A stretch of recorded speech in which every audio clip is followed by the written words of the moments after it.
Hello and welcome. Pardon the long delay to start. What is our uptime? How long has it been? Oh, 12 minutes. That's a long pre-start time. Well, hello everyone. I'm very excited. Very excited to get to work today. There's so many exciting things to work on. I think I just synced, so it's just waiting for everything to import in here.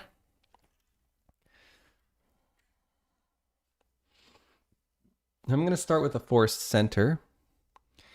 Forest center area has some revisions. Why don't I open those up? Let's see.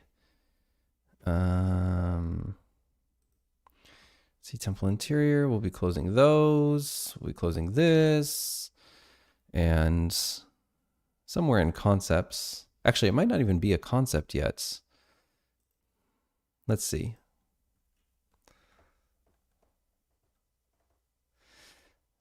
Here we go. Main quest playthrough notes. Let's go to here. And then here we go. So here's the concept Jacqueline drew. I wonder if there has an official concept.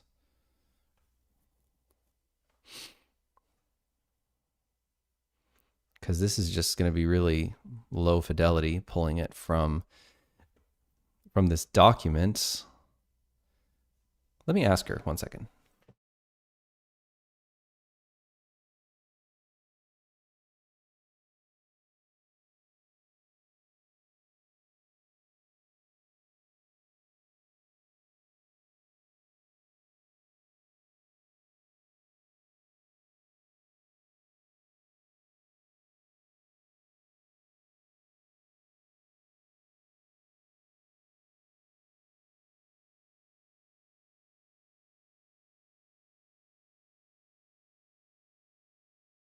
Okay, so it should be in the concepts folder. So somewhere in the concepts folder. So let's see. Let's say concepts. There's only one mention of concepts. Oh, she's got something so this says cinematic ready to implement. I want to get that open too. I'm sure that's the card that I already have. Yes, perfect, perfect, perfect, perfect. And now what about concepts? Okay. Doesn't say how to get to it, but we'll just have to find it in the concepts folder. So let's check in concepts, ABC. Here we go. And it's not an interior. It's probably going to be like a location. No, it's not a location. You know, we're probably going to have to do a search. So let's go with going to our concepts folder. And then we'll search for, I'll just do asterisks. And then it should be something about like the forest potentially. Forest center concept, center tree. So there's a couple different ones. Okay, so that's interesting. That looks almost like the atlas. Wombat, thank you for the refollow. Is my chat working? Let me just make sure. Sometimes the chat gets a little funky.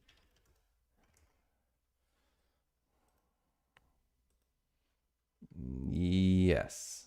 Yes, very good. Okay, so yeah, this is interesting. Is this really where this is located in the concepts folder? Because that's kind of silly. Let's reload all these scenes while we're looking for this. Okay, we'll crack this one open. All right, so it's not in here. We'll go like, I'll just put center, forest center tree. No, doesn't seem like there's anything. I really need that though. I really need it to get started. Oh, thank you. Glad you like it. Yeah, that's the trailer that plays at the end of the demo. I think it does a better job of selling the game than the original trailer we put out. Okay, so I don't know where the concept for this is, which is a problem. What texture is the actual tree pointing to here? It's pointing to forest center tree. Is this a different? It is different. Look, there's two different ones. It's crazy. Okay, I need to go ask her.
All right, rough start here, but doesn't mean we can't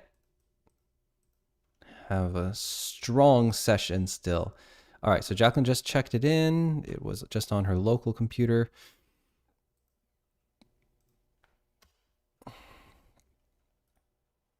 It should be, okay, one file added. Should be like new forest concept or something new. There, center new concept. All right, cool. Text layers. No, I don't care about the text layers. All right, sweet. So we have this going.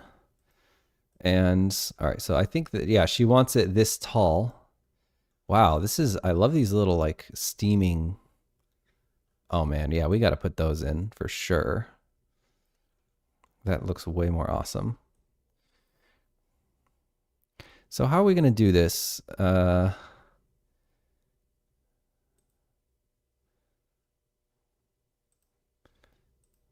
Looking at our forest tree here. Yeah, there's a lot more stuff to it now. Fortunately, we have plenty of texture space, which I'm really happy about. Seems like we pretty much just need all this stuff, and it's all just kind of crunched. So, all right, we'll copy all this stuff, and then yeah, we'll start with this one. Yeah, it's unfortunately really small. Jacqueline will just have to redo it. I could put it through like an AI upscaler, but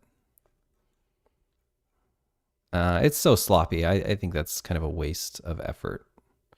Jacqueline will have another pass at it. Did it come in right where we want it to? No, of course it didn't. We'll just lower the opacity. Photoshop is really bad about bringing things in. I know there's a way to do it. I'd have to do like paste special or whatever, paste in place. Anyhow, something like that. Okay. And it has like a screenshot, so there's all this other stuff in there. Does this even have alpha? Nah, it's so sloppy. We're just going to have to pull our own selection from it. Okay. And then what I'm going to do is sort of knock back the opacity, and I'm just going to fit it over the top here. It'd be nice if I knew exactly how much it was scaled up, but I do not, unfortunately. It seems like it was scaled up quite a bit. There we go. Oh, it seems like we got it just about perfect now. Yeah, cool. Maybe a little bit over. Yeah, that's pretty much perfect. That's close enough anyway. Okay, excellent. So now I'm pretty sure we can sort of start erasing away. Actually, instead of erasing, we really should do a layer mask.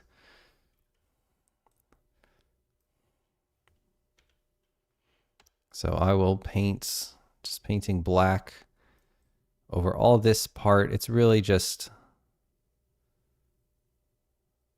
the stairs that we want. Maybe those twigs in there we could get back. But yeah, we want all of this stuff. We want that new trunk. So we'll get rid of all that.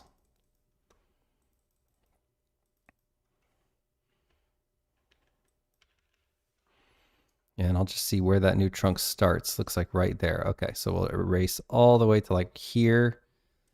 And then we don't need any more of this stuff. So I'll just erase all that.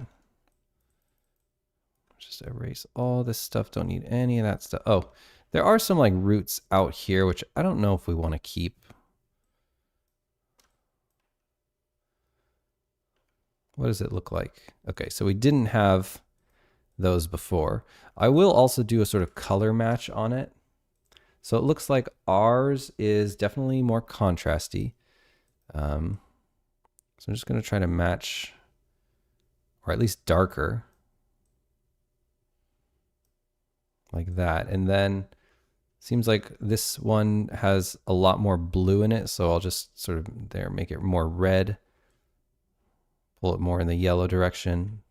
Now it's a closer color match. Although the snow is still quite different, so I don't exactly know. So it seems like we need to make it darker, but now the value is wrong. Or so, I'm sorry, the hue is wrong. So it seems like we still have too much blue. There we go. That's almost a perfect color match. Okay, cool. So I could just like get the magic wand and just start like removing stuff here.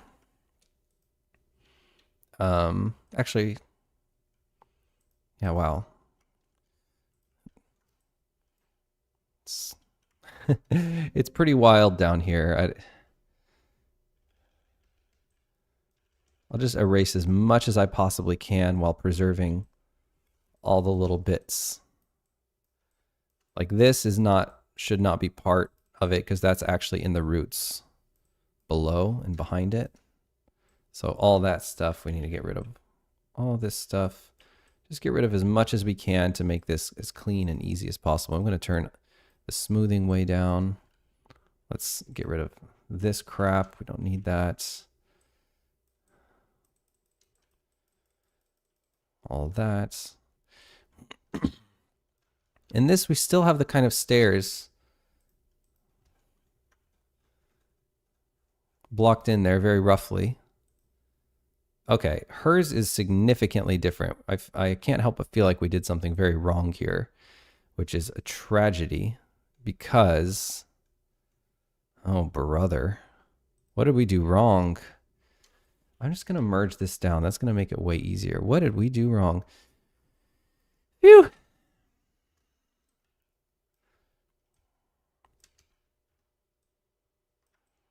I will try to match it again, and then we can just pull the mask again.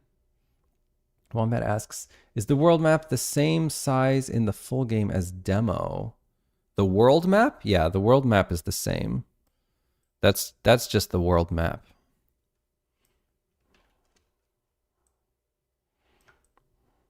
Yeah, and all the parts on the world map that you can't go in the demo, of course, you can go in the full game.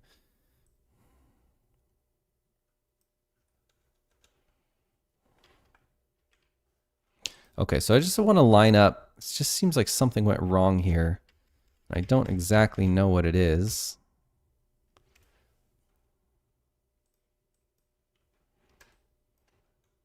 But I'm going to copy the layer mask. Okay, and now I'm just going to try to fix the colors again.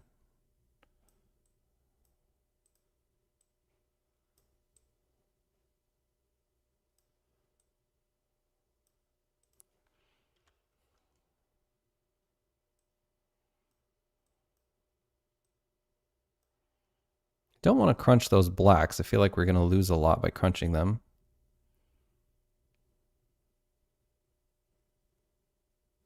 Okay, that's just about perfect. It seems like there's just a little bit too much blue in there still. This one we'll leave alone. This one we leave alone too. It just really is this one. Okay, so that must be perfect. Or at least very close. Oh my gosh. Okay, there we go. Still not perfect. Oh, I can't save? Okay, we need to do forest center tree. We need to check that out in Perforce. Check out. Yeah, so that is true. There are a lot of areas that aren't actually on the map. The world map is not really representative of all the stuff in the game because yeah, we have the whole dark forest. The dark forest is huge. It's not like dense like the game world map. It's not dense in terms of content and stuff, but it is very large, and there is some stuff to do in there. There are some quests and stuff.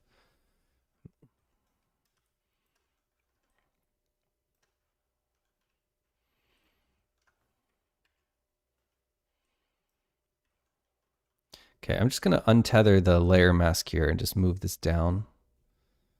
to like something like that. Now I want to merge them. Yeah, I think I could just merge them. And it didn't preserve the layer mask, which frustrates me. Preserve, yeah, there we go. Okay, cool, cool, cool, cool. So now we've sorted the stairs, hopefully. And I don't know, I guess, I don't know what the best way to pull this mask is. It's very rough, all this stuff going on here. So it doesn't need to be perfect by any means. And Jacqueline is certainly going to heavily draw over everything, so I doubt she even cares that much how perfect the mask is here. So I'll just do like a very rough alpha. Oh no, we don't want any of that stuff. I don't even think we want that stuff.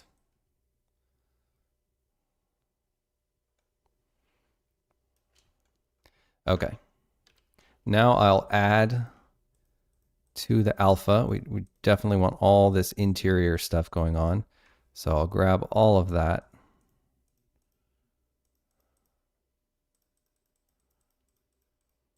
All of that interior goodness.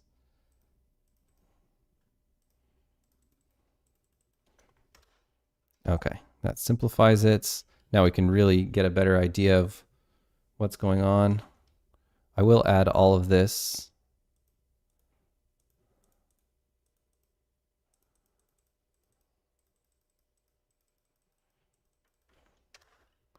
Seems like we should probably add this as well. And we should be able to repair a lot of it just by painting over it. I don't want to spend too much time on this. I'm going to invert the selection now and try.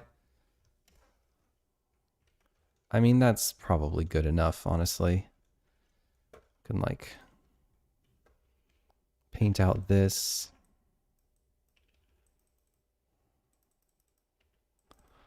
Okay, and then I'll take the white brush and we can just sort of fill all these spots. Just fill all these spots with our snow. Hand Codes, thanks so much for the follow. Appreciate that.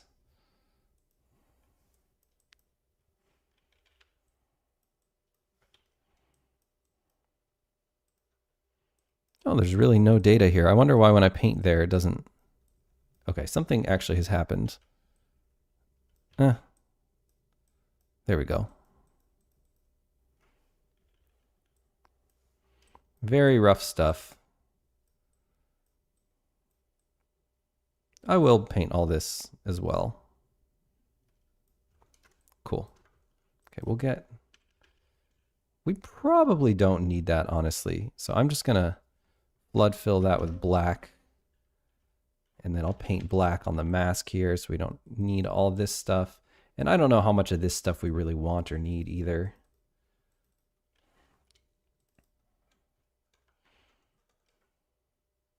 Potentially, this is pretty sloppy. I don't know if we just... I'm going to try to make Jacqueline draw all that. I don't really know about this either. And we might just end up getting rid of all these roots because if I can sort of recreate, you know, that's going to be so much simpler. If I can recreate this with the actual roots we already have, I think that will be for the best. So I will keep some of them. This is just ticky-tacky. I don't think we're going to want to be having that over there. So let's just kind of create a cleaner sort of situation here. Okay, but I love those like orange lines. I will create a new layer and just remove the mask from it.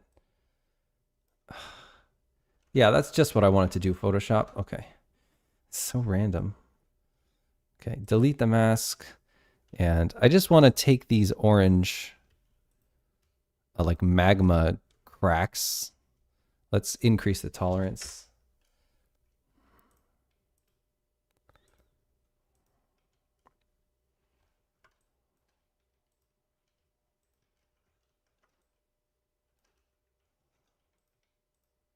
Super cool magma cracks.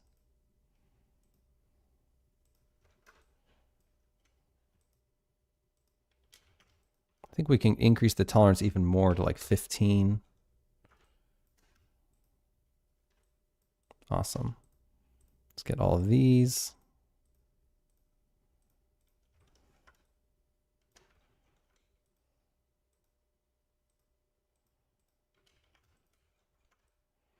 These magma cracks are a good idea for sure.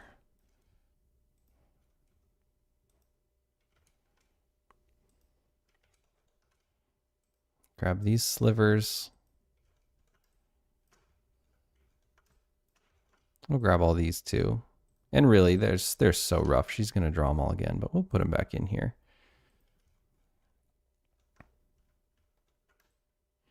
Okay. We'll Control J them, and then I can just delete this. There we go. Now we got those magma cracks in. Awesome. And this is all so rough. She's going to paint all over all that. I will black out this stuff just to suggest that we don't really want this stuff here necessarily. I don't even think we want this. No, we're just going to make it clean here. I don't think we need all this either. Well, get my brush a little smaller and just clean this up just a little bit in here. Clean up all this junk. All this junk going on, just clean it up. And then I will take the white brush and we'll paint back all this because I don't want all these holes and stuff. Just make a clean alpha for this. This is where we're going with the tree. I'm just going to sort of cut that stuff off. Okay, that's fine. Excellent.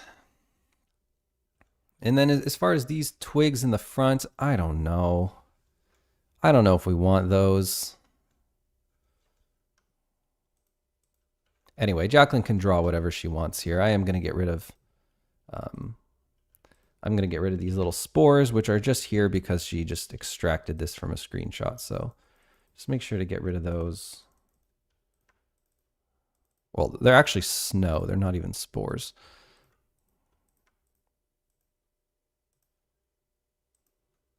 Cool. And I can just sort of erase all this. Oh, actually, I should be masking it off, not erasing it. Let me mask back the... That didn't align. Whatever. She can worry about that. That's no problem. Okay, cool. So we have that bit of tree there. And now we should be able to save it. And let's just see what happens. It probably messed up everything. I will move our avatar to Mary Wild's house so we can enter this area. So get us out of 2D mode. And we'll just start the game in... We really want to do winter start settings because that is the most likely time the players are going to hit this. And I just want to make sure that everything looks correct in winter.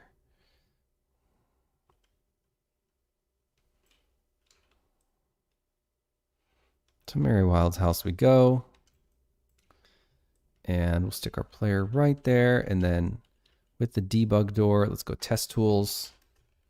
Turn those on. And let's get our little entry. Let's go dark forest. Center. Oops. No. Center. Forest center. Interior. I will copy the name of that. Let's go to our debug door. And paste that name. Okay. And now we're ready to rock. Open up our interior. Okay, so we can see it actually held up pretty well. And I think that we really can get away with... oh, this is awesome. Yeah, I'm surprised at how well that held up. That's pretty good because I was expecting to have to do a lot of surgery, but it doesn't look like I'm going to have to do much surgery at all. So let's get that dark forest... Let's get that dark forest center tree Blender file, and let's dip into that and see if we can change the projection to match this. Dark forest terrain, 1 second, folks.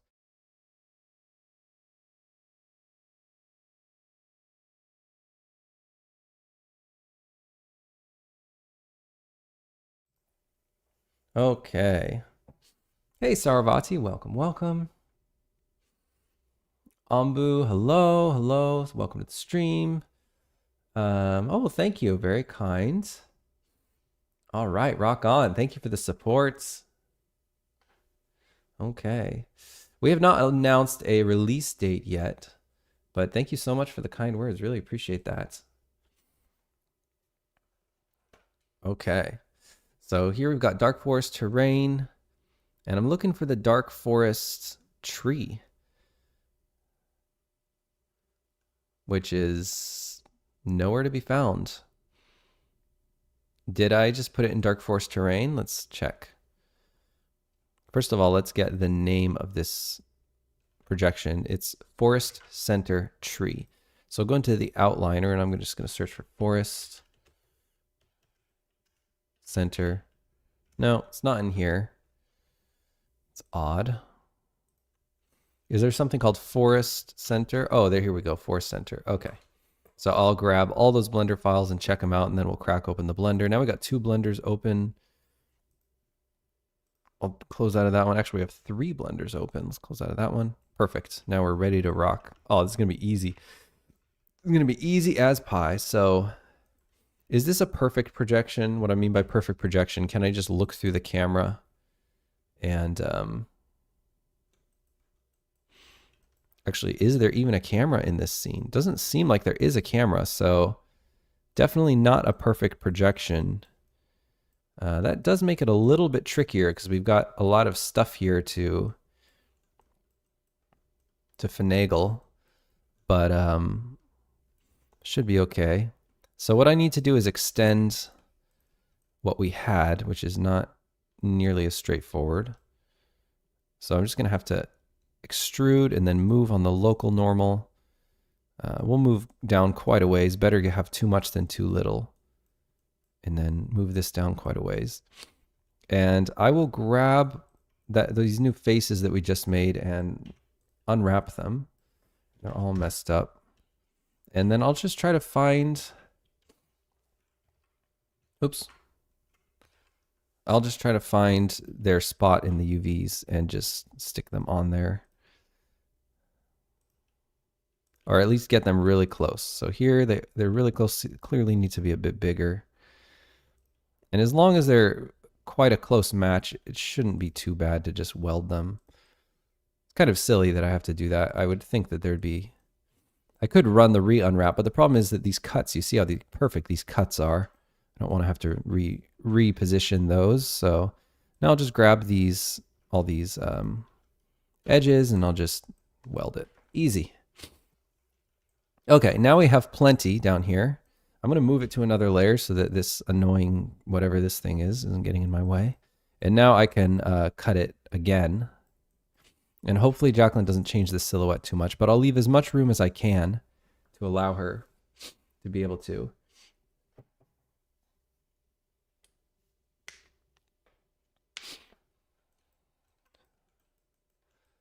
Yeah,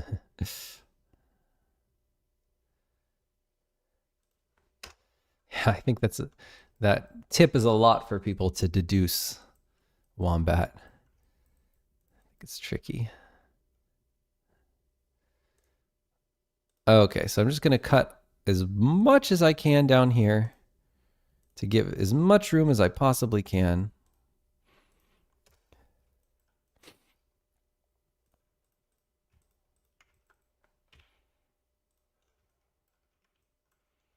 All right, cool. I will make these cuts just to sort of control the triangulation.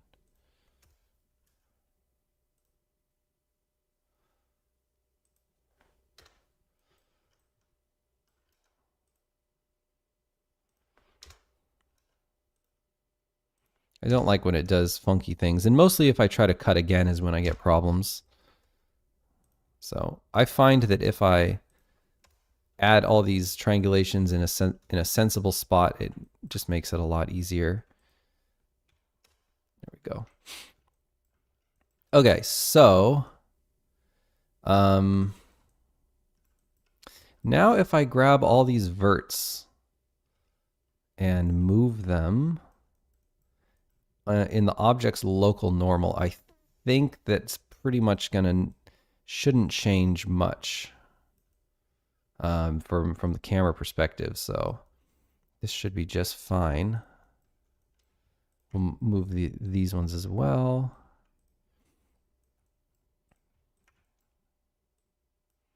And we might have to push these ones forward an awful lot to get this to be on top. I don't know, we'll see. Okay, so we've got our little export dummy here, and it's called Forest Center Tree. And I'm just going to type in Forest Center Tree and make sure to check out the mesh for that. Check out, and then re-export. Ah! So there's something in here. Ah, this doesn't need to be exported. Okay, something else. All right, why don't I just select everything in the file and convert everything to cones, save it, and export as a sanity check. Okay, the export did not break. Forest Center Tree, convert this to a cube, and then export. There we go. Perfect. So that was almost enough. We still have some... actually, no, that actually worked pretty well. Actually might have worked perfectly. Is it dipping under the ground at all? No, it's just like right on the ground, which is absolutely perfect. The only thing is I don't know if players are going to be able to walk up that. So I think we want to make this even, if we can, like extend it out even more so that players can really walk up it. I'm going to turn on the Forest Center in our main so that we can check out how it looks. Very good.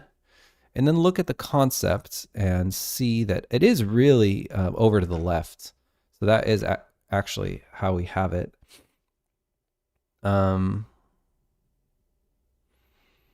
Yeah, we have a lot more spores in the concept, and that is just kind of a bug. That's not actually what we wanted. So I think we're going to have to sort of erase out some of the spores, but that looks pretty good. That looks pretty good. If I had my druthers, I think it would be a little bit more toward the center, which I think we should be able to manage. I think we can probably just move these over a little. It probably won't make that big of a deal. And now looking, I think that's a little bit better, personally. Cool. Well, that works quite well. So we don't have this sort of, I guess, spore pile that we used to have at the bottom. And we can just kind of get rid of that. If we don't need it, we don't need it. Seems like it's on this layer. So what I can do is I can just put a mask on this layer and then just sort of erase it if we don't need it. I'm in brush mode. There we go. Yeah, why not? Just erase it away. Jacqueline doesn't want it. She doesn't want it. Cool.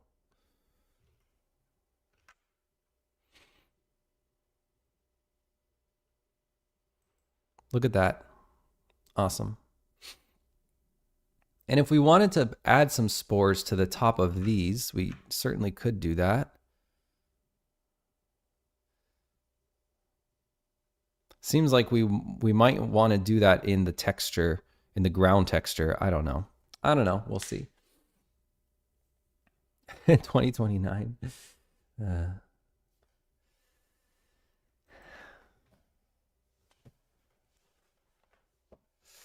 Okay, so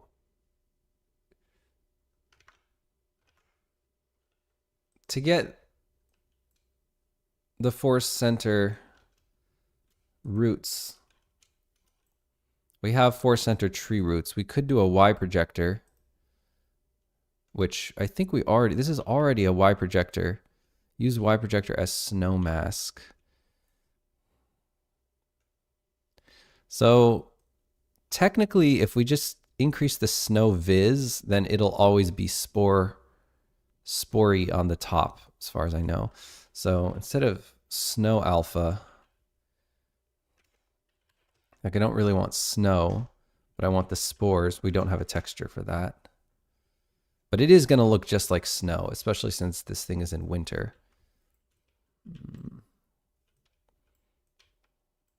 But maybe we can get some kind of texture that sells it. For now, let's just do snow.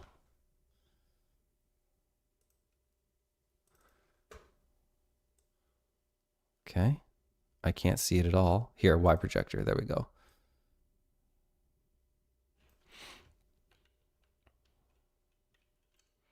So if we can just make all those a little bit more gray, then hopefully it'll look more like spores. So let's grab that snow high alpha, snow simple. Let me try using snow simple. Ooh, that's not what we want. Tree roots. Snow simple. Okay, there we go. And then I will duplicate that texture, and then we will call this like spores, or like gray spores or something. Gray spores.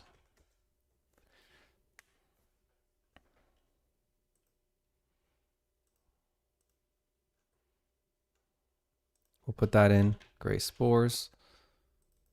And then we'll change this texture. There should be absolutely no hint of blue whatsoever.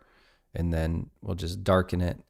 And then I noticed Jacqueline has these like cool dots that are just slightly lighter than everything else, and I'm gonna put those in. Although this texture is tiny. It's a 256. Maybe that's fine though. Okay. So let's just add a little bit. Some of these little dots. And she did maybe have some dark ones as well. So I will try some dark ones. Maybe not that dark. I'll add one more layer for the dark ones.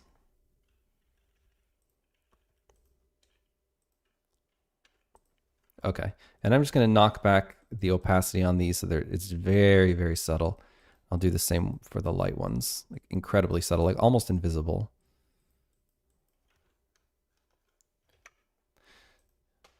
Okay, how does that look?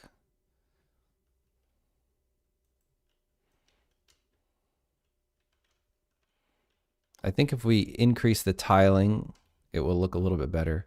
Although it does look a little dark, like it should be lighter to match the color value of that one. Do we have control over the tiling specifically for the snow? No, we do not.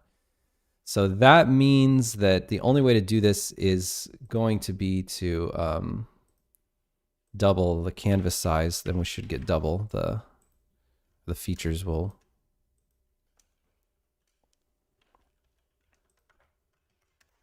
There we go. Okay, and now I can just sort of control J some of the these dark ones. Just put this one off in the corner here. I don't want to overdo it, so I'm not going to go crazy with this. I do like to leave a little bit of space here.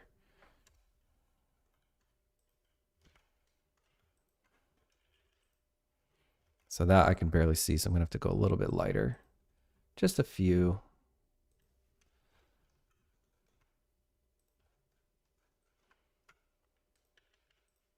Okay, how's that? So that we should get twice as much.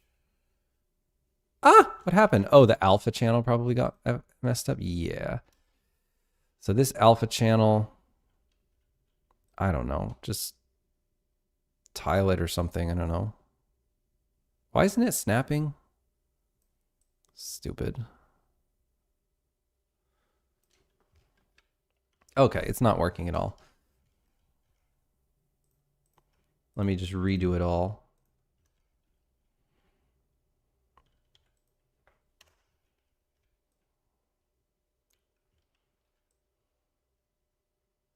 Wow, it doesn't tile very well, that's for sure.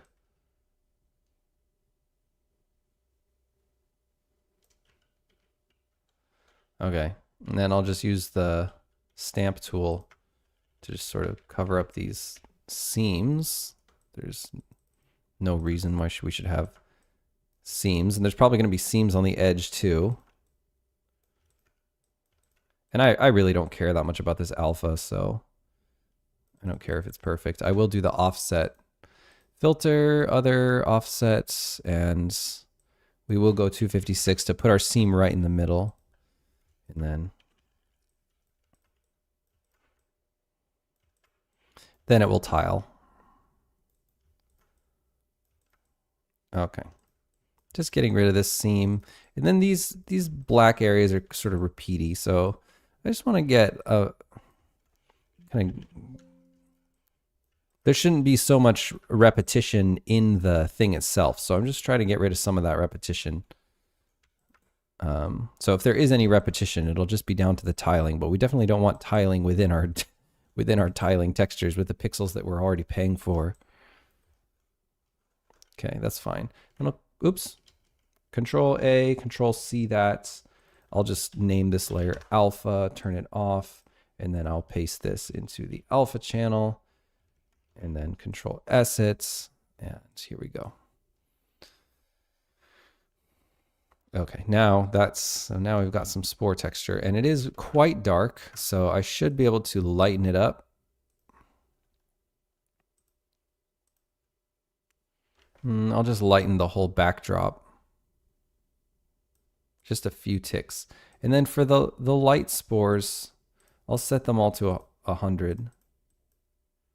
We got the dark ones, I'll set those to 100% as well. And I just want to merge them down, and then I'll do it as one layer altogether. So these will be 100, merge them down, and then reduce the opacity there.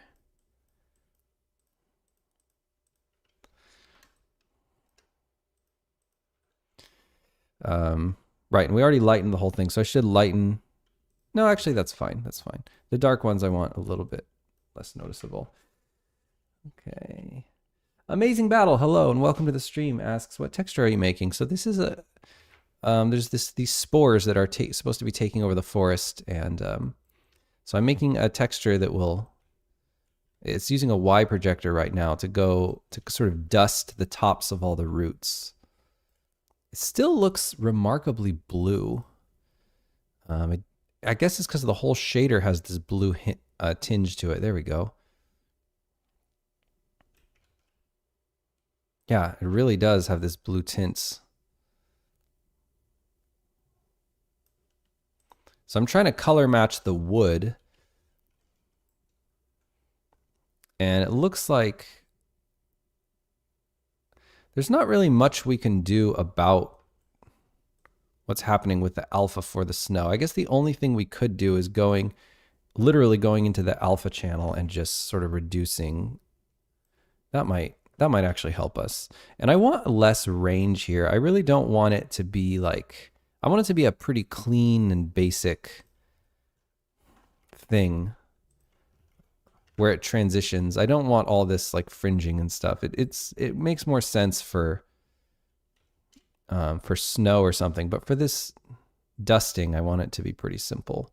Like, I don't even know if I want any of that left. I think I'm just gonna increase it until it's completely opaque like that. Yeah, I actually think that looks better. And the color match is not good at all. And I don't know, it's so noisy in the back. I don't really want all that high contrast noise. I think it might look better without, but yeah, it's just hard to tell. It's hard to tell. But we have so much dusting on the actual tree. You would just expect dust to be all over the roots as well. But in winter, people are just going to think it's snow for sure. Yeah, it's kind of a hard call.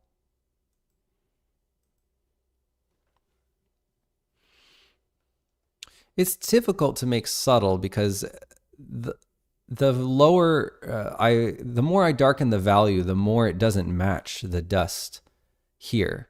So I can't really make it subtle. It has to be, it already is too dark.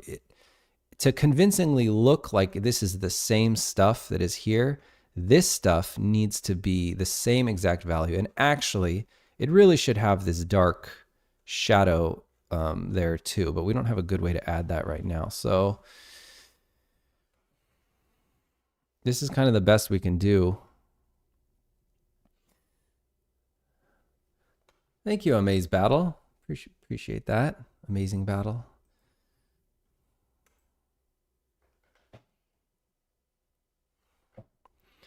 Well, yeah, I could reduce the snow effect a little bit. You know what might work is taking a big soft brush and just going full black in some parts, which would mean it would never ever show up. So let's reduce the hardness. And this is kind of crazy, but I'll try doing a few black spots in here, and I want to make sure that it tiles, so I don't want to go to the edge. But let's see what that looks like. This is that's gonna be crazy. Okay, so that actually significantly reduced sort of snowy areas.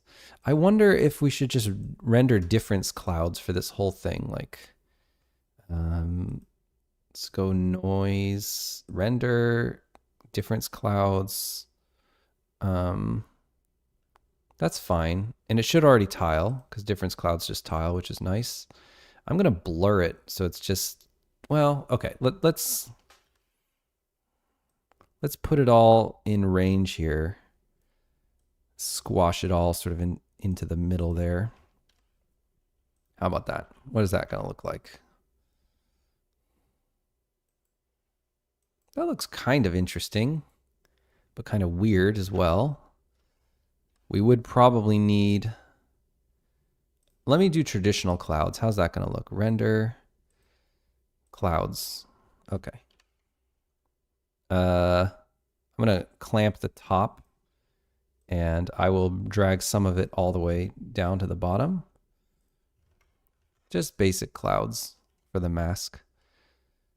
That probably looks a little better, but it's just so splotchy. It's not right. It's not right. I think the frequency of this has to be lower. The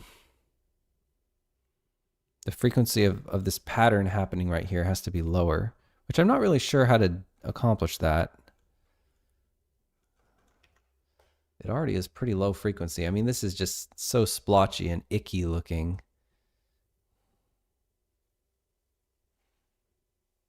It's weird how it comes in. It comes in using like a step shader. Vertex swap red and blue channels. No. There's the snow height boost. Oh, we can put a little bit of snow height boost. Snow blend contrast. Let's crank this up and let's go all the way. There we go. There we go. That's helping a little bit.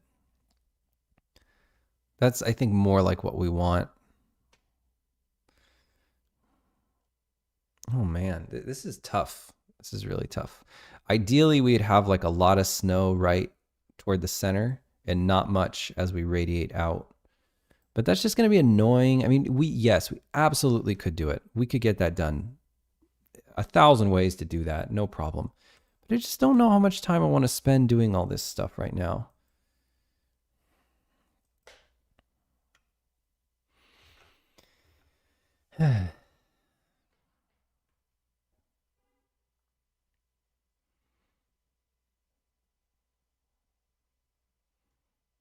Okay.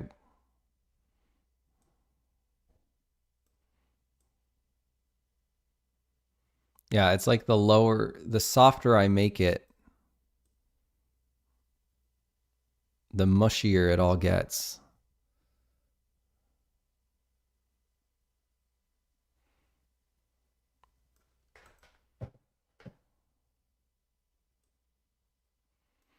I wish we had individual control over the Y projector, but I don't want to do that either. Okay, well.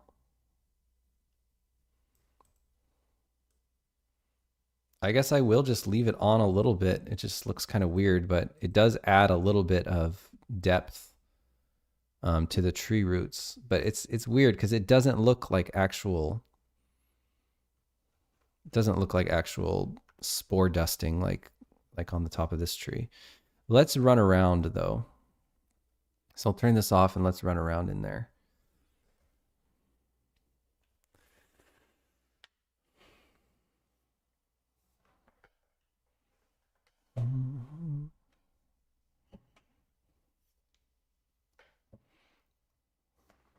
So here we are in winter.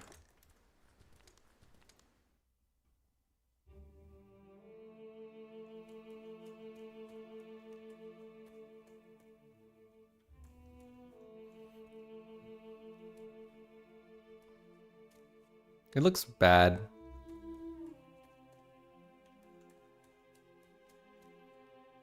Sounds like I'm walking on water too, which I don't really understand.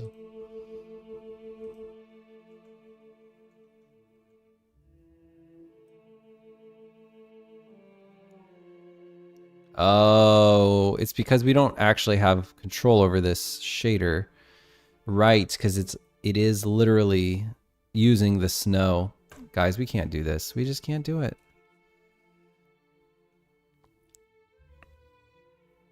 I guess we might be able to just reduce the alpha. That might work. That still hasn't worked. Let's make it almost all black. What does that look like?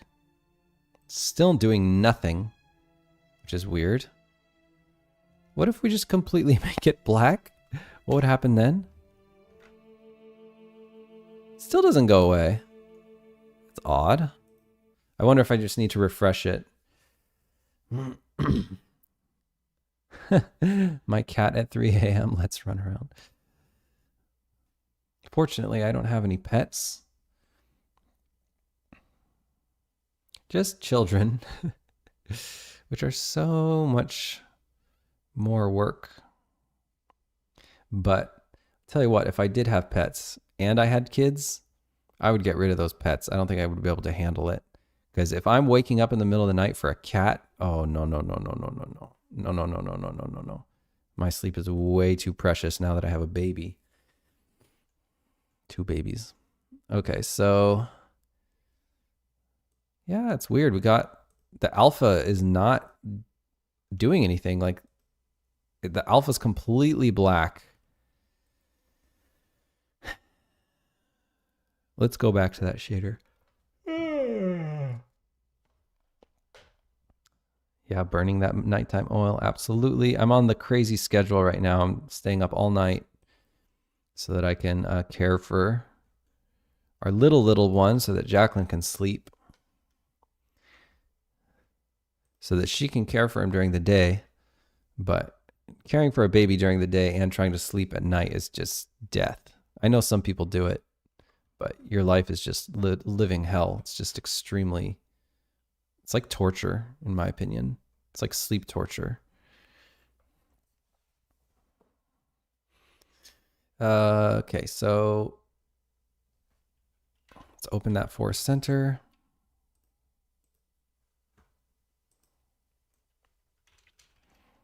I don't know, guys. I can't make it look good. So I'm just going to go with no texture at all.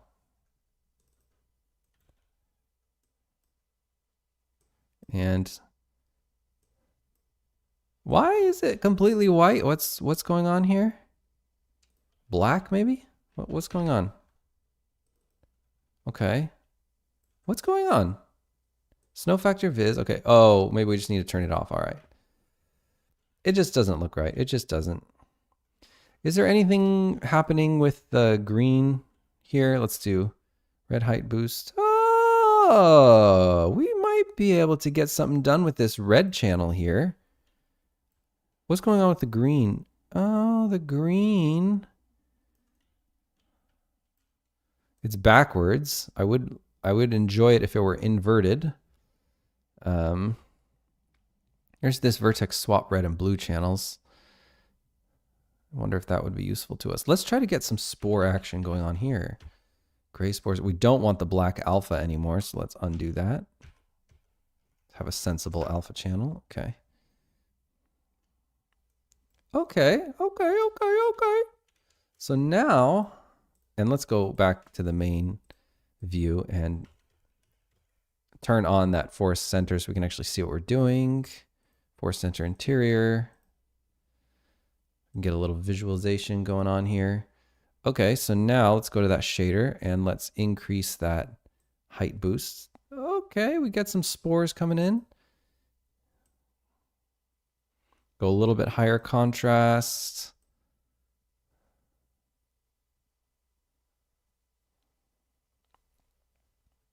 Well,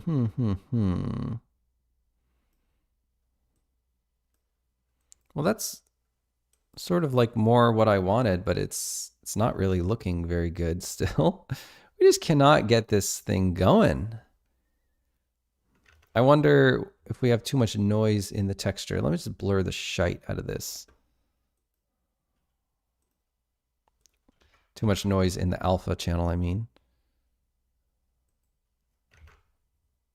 Let's blur it even more. Let's make such a thin band.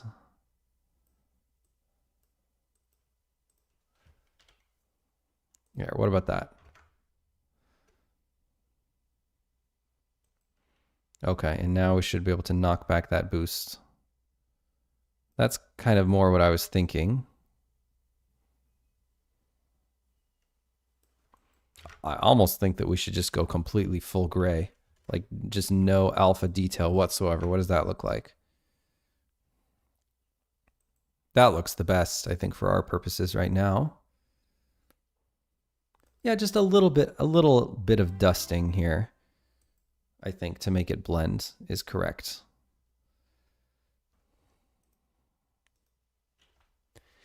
Oh, Koratora. Oh, is a stream streak. All right, rock on. Thank you. And SGT Butt Fat, thank you very much for the follow.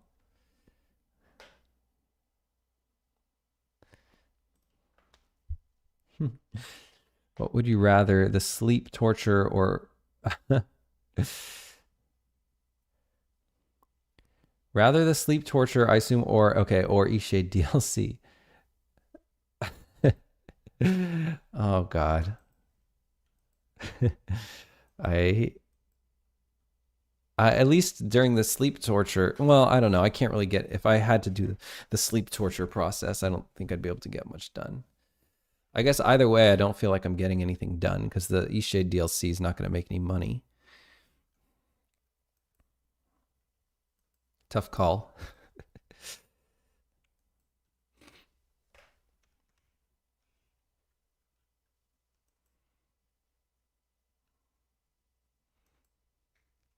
I think that these little embers could be brighter. Oops. Oh, that's just a layer mask. I don't have to worry about that.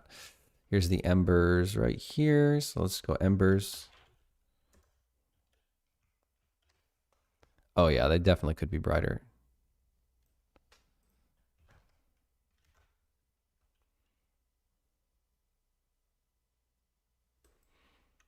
That's cool. And I don't know if they should actually glow or just sort of steam. Let's get some steam going here. I don't think it should be smoke. I think it should be steam, and I don't think we have a prefab for it, so mist. We might have one for mist. I will constrain my search to prefabs only. We have a bathhouse mist. Let's start with that. Oh yeah, that's a great starting point for us. So let's select the prefab, and I just immediately want to start a new one. So we're going to call this like Ember Mist, and then create a new prefab out of it. No, it's going to be an original prefab. I don't need a prefab variant.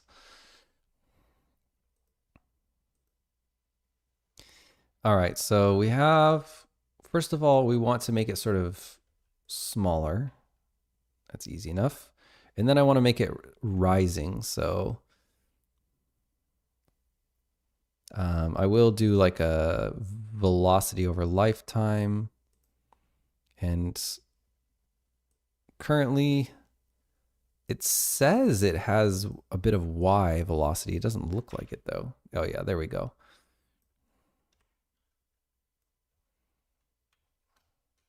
That already looks pretty cool. I don't think that there's much we need to do there, honestly. Well,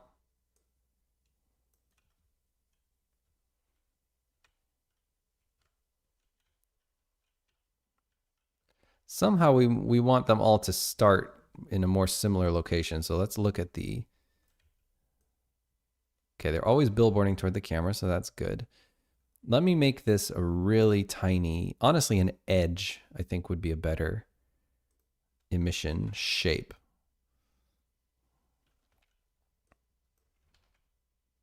And we can go like 0.5, just a really small place to emit from. And I would like if they sized in more quickly. So they could sort of size in slowly. I just want them to come up to size more quickly. Yeah, something like that. Then they also need to be the correct color. So there's the red, there's sort of an ember looking color, and we will significantly lower the opacity for these. Oh, that's actually doing nothing. Is it an add? Yes, it is an add shader. So I just need to take down the value.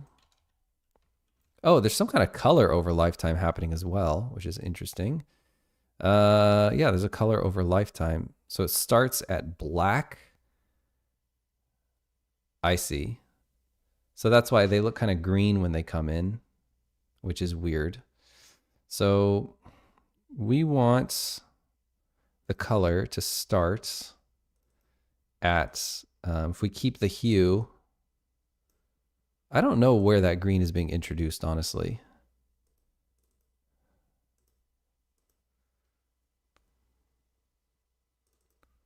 I really don't know. Okay, but we'll start there, and then I'm just going to delete this one, and then, well, let's go like fully desaturated by the end. It turns into mist. That might look cool. Color turns into mist.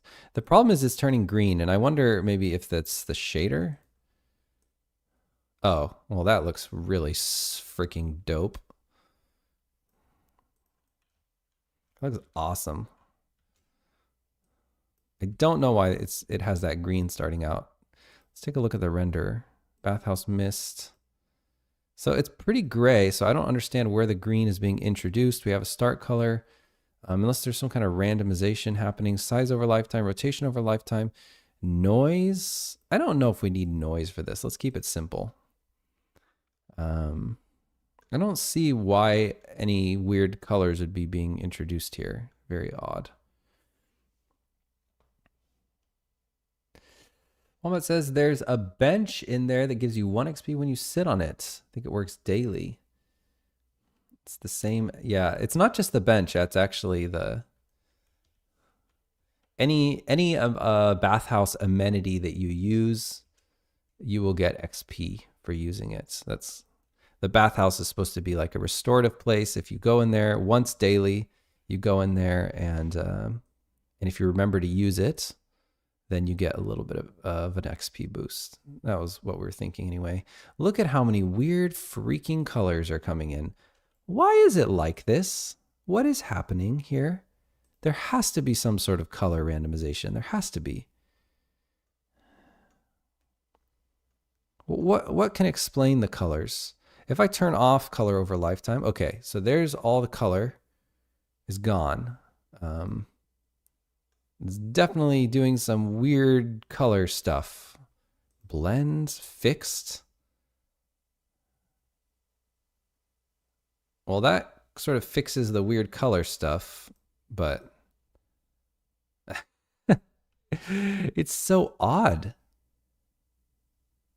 It's like when it's lerping through the hues, it like does really bizarre stuff. And I don't know why. But we can't really have that. As cool as it is to have the color fade, I don't know why this is happening. Let's just keep it maybe simple and start with the orange. And then we go desaturated. I have no idea why we're getting like green in there and stuff. The size over lifetime, I think just never get smaller. Just stay big forever. I think that's for the best. And then they just sort of go up and they fade out. They fade in. Well, they really do need a fade in here. They fade in from black.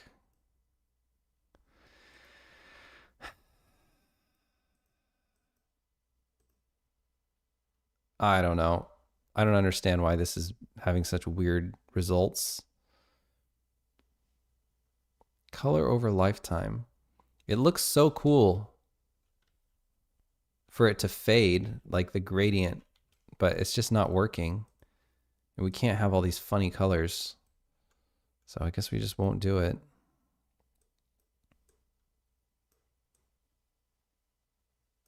Doesn't seem to be, oh, but we have to have a fade. I mean, like it has to fade out. We can't just leave it. So what if we just remove all color? Then we get pink, which is weird because we're not asking for pink here. This is absolutely wild. We're kind of getting this green, really bizarre stuff. Very, very weird.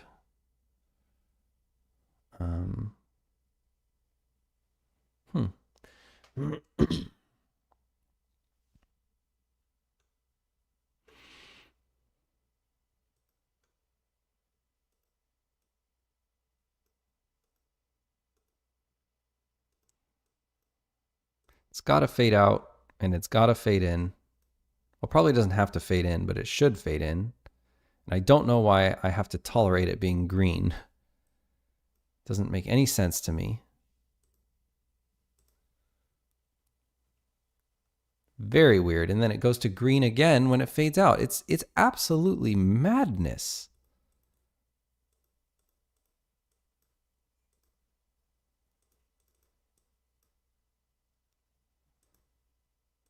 HSV. So weird. Okay, where does it start? It starts, if I look at the HSV, it starts red, so I have no idea where it would be getting green from.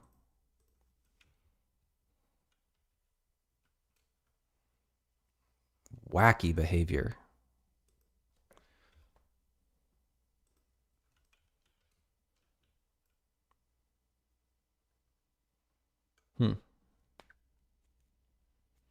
A miracle. It's a very optimistic way to put it. And the darker I make this thing, the greener it gets, which frustrates me. Really frustrates me. Maybe let's version off the shader and let's call it like Ember Mist.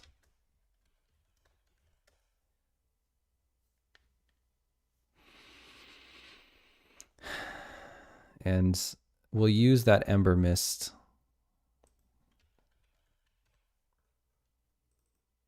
And then I'll try to use a different material. Maybe there's something about this material. It's a surf shader, so that's weird. It says it's additive though, so it really shouldn't be doing all this weird stuff. So here's an additive ambient surf. There's an additive, it's a particle, so that makes it worse. We could use a blend surface, But I feel like that's gonna, okay, we still have the problem with the blend. I see all the different funky colors. So it is just madness. So there's absolutely nothing wrong with the additive shader I was already using. Additive surf particle. Yeah, so it's not my shader's fault. There's an ambient factor. I'll zero that out. Although that might be foolish to do.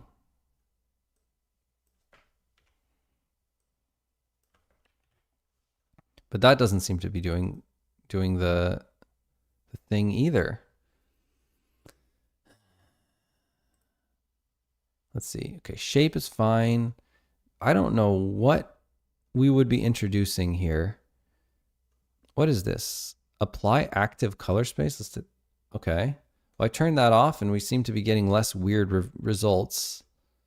But I'm still seeing a little bit of green here. Motion vectors. No light probes. This is so annoying. Do I have to Google it? Unity funny, Unity particle funny colors. To create funny colors. Why funny colors? It's a problem. I don't want it.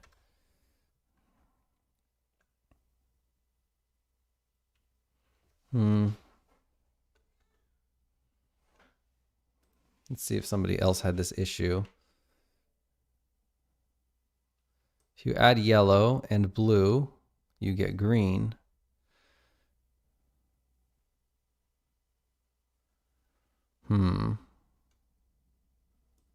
Well, I tried it with a blend shader and it didn't help, so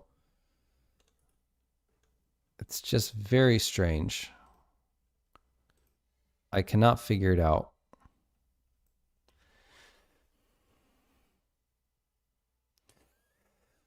It could, but I don't understand why it's like lerping through the different hues. There's something about the way that it's blending that is creating this issue.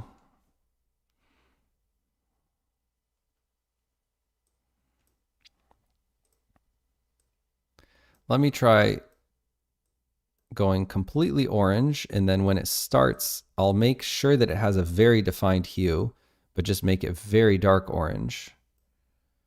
And then by the time it finishes, we'll keep that very defined hue and we'll go really dark orange again. So it won't completely fade out, which sucks, but it's better than the weird stuff it was doing.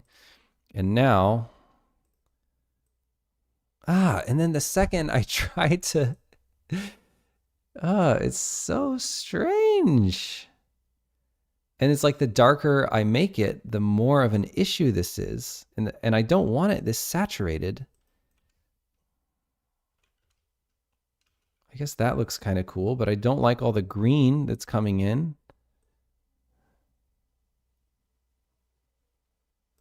Very strange and very horrible.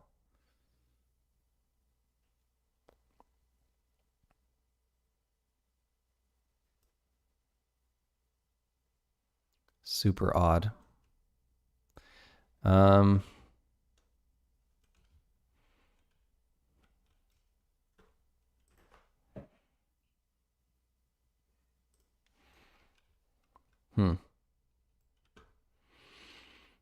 Is there something I can do about the...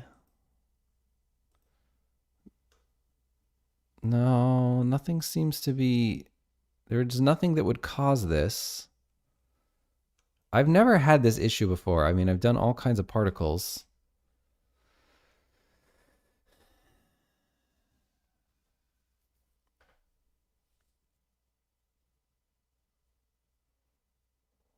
It's super weird. What about like Unity color over lifetime hue issue?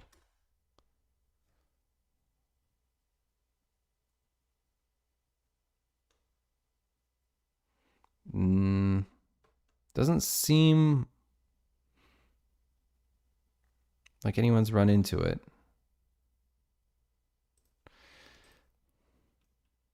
So odd. What if I define the color very strongly in the ember mist? So we're just going to go real orange, and then I remove all the colors in the actual particle system. So let's just go white. We start out as black. We end as black.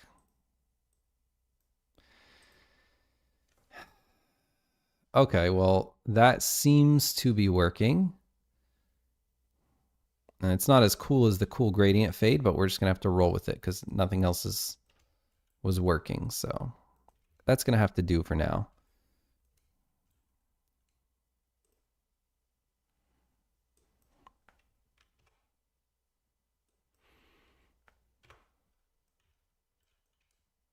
All right. Could the layers of particles be overlapping? Yeah, I guess that could be the issue. But I think we could, I don't think that that is the issue, because even if I put this thing on blend, I'm pretty sure we'd get the same issues. I guess I could test it. But it shouldn't. I mean, overlapping, if you have something that's supposed to be slightly orange and it overlaps with something else that should be slightly orange, you're not going to get green. So that just doesn't make sense. Yeah, I don't know what the issue is. It's very bizarre.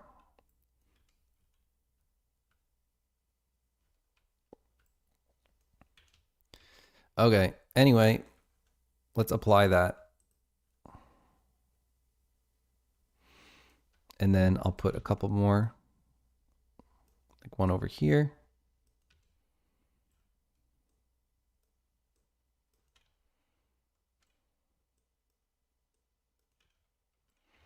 Maybe one over here.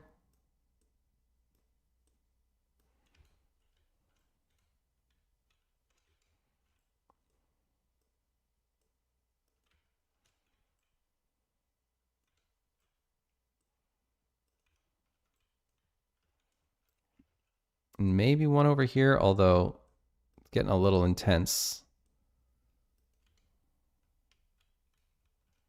And if we have one over there, we certainly should have one right here.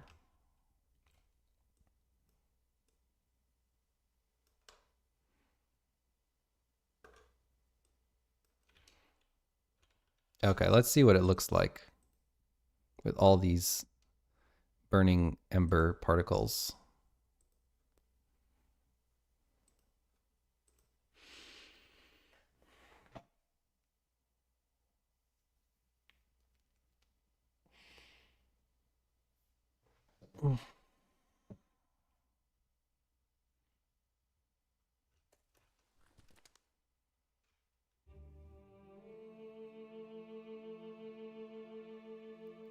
Horrible. I don't like how they're just like flickering in and out of existence.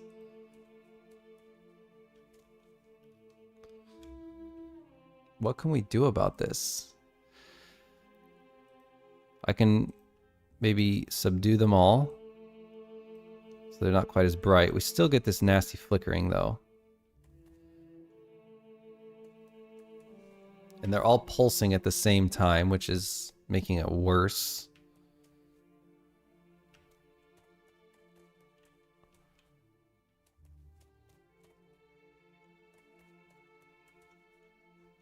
They're almost cool.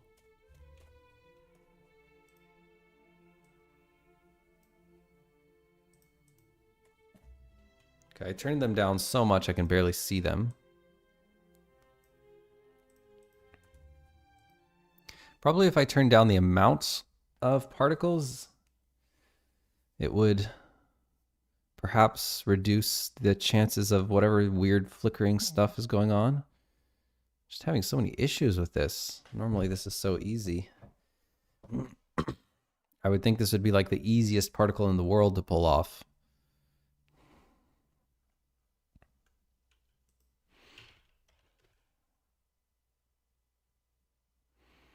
Okay, let's open up the force center interior and grab our particle. What's going on? Why is this so... Do we have two right next to each other? Yes, we do. Don't know how that happens. Anyway, I wanted to maybe increase the brightness so that it's a little bit stronger, and then decrease the amount of particles we're actually getting. So we have an emission rate of 0.5. Maybe we could just go like 0.25. Wow, and I can't even see them in this view, so that's great.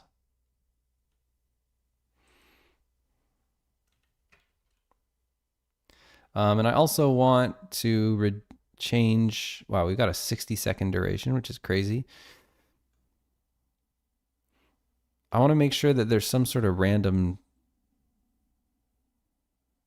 like change in rates. Let's do like a random between two constants, 0.2 and 0.3. I just don't want them all to be going at the exact same rate. And that will help them not all flicker at the same time, which I think will be significantly less distracting. And then we should be able to turn up the opacity of all that and save it. And then we'll take a peek and see how it looks. Actually, and while we're at it, we should really make collision for this because we don't have any, so...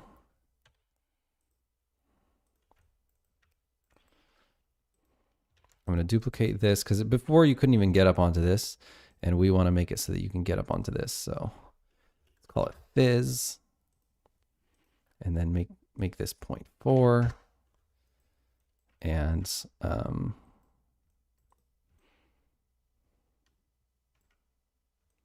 I don't even think I want to start from anything.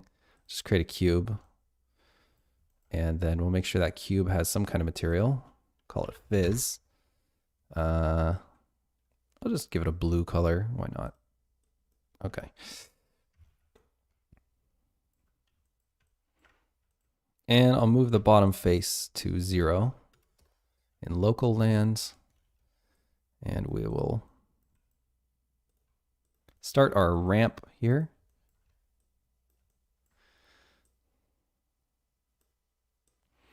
So we never really want the player to walk through. I guess this is about as far as they should go. Yeah, you know, it'd probably be best if I just like took the one face and deleted the rest and then added a solidify modifier to this. Just gonna make it easier to work with.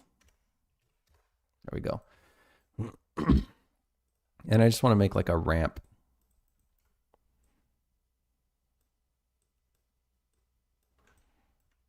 I don't think it needs to be too complicated. I just want the ramp to sort of roughly follow our stairs here. But I also need to be aware, I don't want to make the ramp too steep.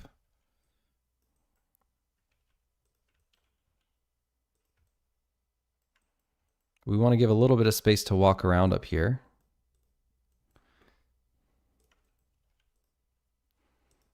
So I think that the ramp is going to have to be significantly less steep than the actual render mesh, which I don't think will even be noticeable. So this should be good. Sometimes I like to create like a little side funnel.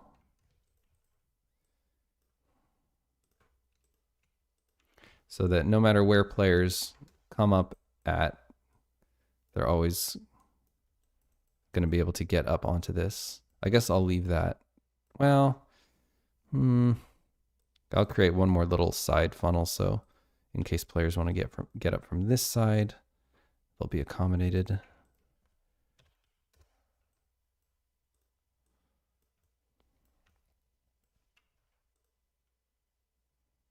Maybe I'll just delete this part.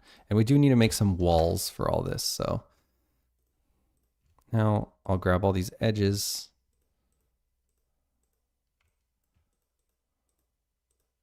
And we'll extrude up some walls so they can't go walking off the sides.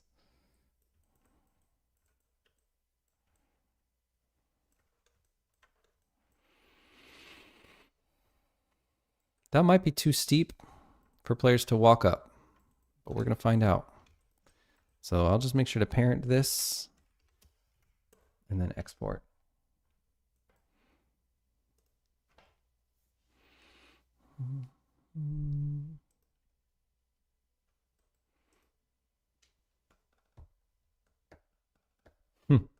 Hopefully it'll be enough.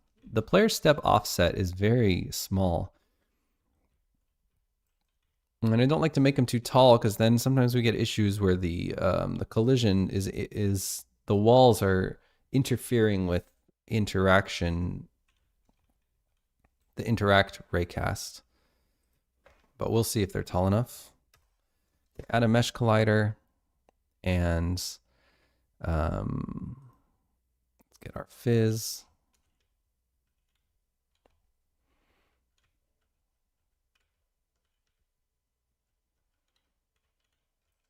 Save.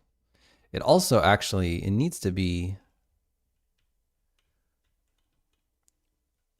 sufficiently sloped so that even NPCs, when we bake nav mesh, can get on there, which is maybe another consideration. But let me see if the player can even get up right now.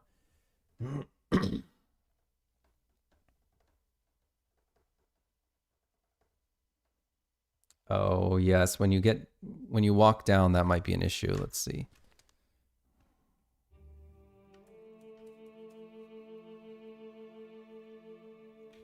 Okay, the collision is very odd, like right here. I don't really know what I'm fighting against. Oh, it could be the, well, seems to be okay, honestly. Surprisingly good for first pass. This right here, we need to expand out to the right. This seems okay. But we're getting hitched on something right here, and I don't know what it is. So let's take a look. Is it just the ramp itself? I don't know. So I'm going to open up our window, analysis, physics debugger. Okay, so there is something there. What is it? Who are you?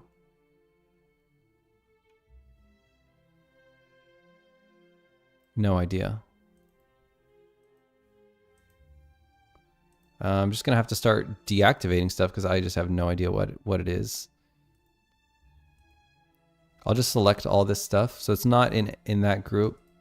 It's not in that group. I'm just watching this edge right here to see when it lights up. It's not in that group.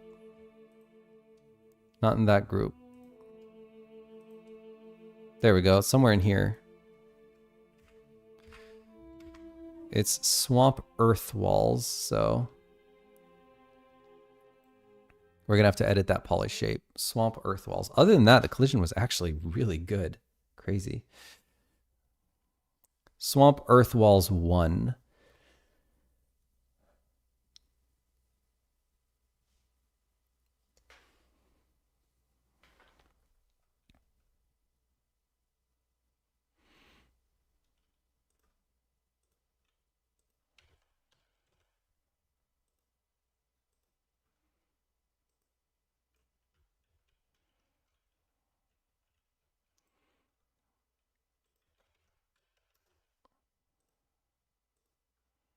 Okay, let's edit this and just want to drag that back. Drag all this back.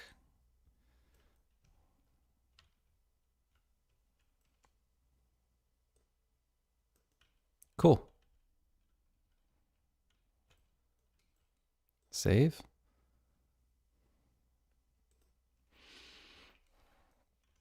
And then we did want a little bit more leeway over here on the right side.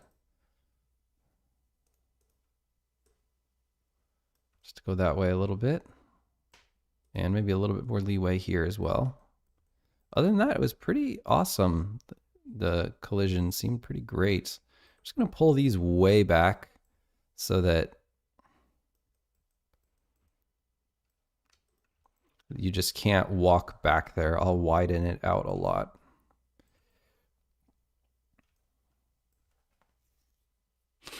And I guess I'll push this forward as well.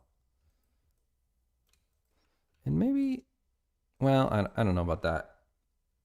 Okay, let's leave it like that.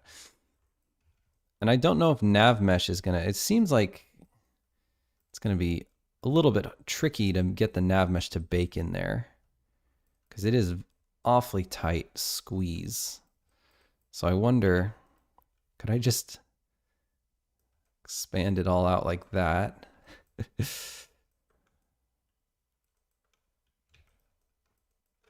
Particularly the top seems like it's going to be a really tight squeeze. I'm not too concerned. I don't think any NPCs need to walk up this area, but I'm pretty sure they do need to be able to stand up there, which means the nav mesh needs to bake up there. So I'll try doing that and then pushing it forward just a little bit so we don't walk into there. Actually, you know what I could do if I was really big-brained?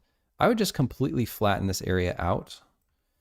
And if I put a cut right here in this tree that is more or less straight, and then I move it on the local normals, I'm pretty sure it will do nothing to the projection. Pretty sure. So before I export, I'm going to make sure to turn on the forest center so that we can watch this happen in real time. So I'm just looking right here, and I'm going to do crazy things with these verts. And this whole area can be sort of flattened out a little bit more. So there's more space, and it's going to be more natural for NPCs to stand. I'll also bevel this middle one, so it's a little bit more of a circular area. I'll make the floor even more flat. I'll just completely smash it down so it is truly flat. This is a little bit much. Honestly, though, we should be able to grab all this and push it back now so that that slope doesn't get so extreme, and even move it down. Let's move it way down here. Why not? And grab our handy dandy projection and just do weird, heinous things with it. I don't think we're going to see a difference. No, I've exported, now I'm popping back to Unity, and I'm just watching right here, and I'm going to see nothing. Basically nothing. The only issue we ran into is this. We've got this tree poking through, but nothing actually happened to the pixels. I mean, it still looks perfectly normal. Couldn't tell anything had happened. So we do have an issue though with this tree. And I think, can we just flatten this tree a little bit? Is that really going to make that much of a difference? Probably not. Or even just push it back. I mean, there's nothing super special about exactly where these roots are. So there we go. Now the tree's not poking through. Everybody's happy.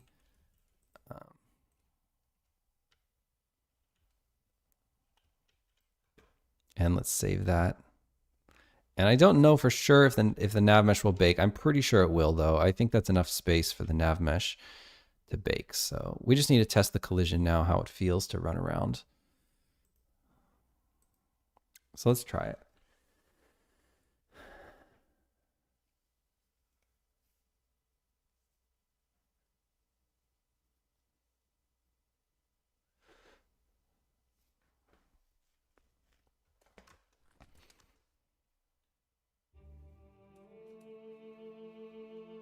This is a little strange.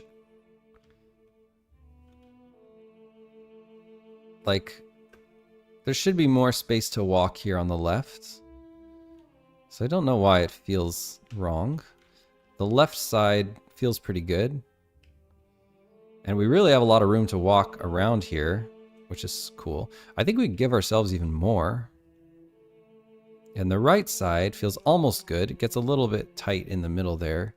But really the left side right here, I don't know why, it just feels like we should be able to walk on that. So I'm going to just pull it out this way significantly. And then right here, it feels like we should be able to walk a little bit more. Maybe right here. So I'll pull this out. I'll pull this out too. Or I think I could even like bevel this, make it a little bit more rounded. And then I think all of this, why not? Just give the player more space to walk. So we can definitely walk more right and left, and then we can push this back as well. And I think we can add one more cut here and just widen that out. Give the player more space to walk. And I wish I could update it in real time, but I don't think I can. Right up here, it feels like the player should have more space to walk to the right. And then I think we got the one down at the bottom, so I'll exit out and then export and then go back in.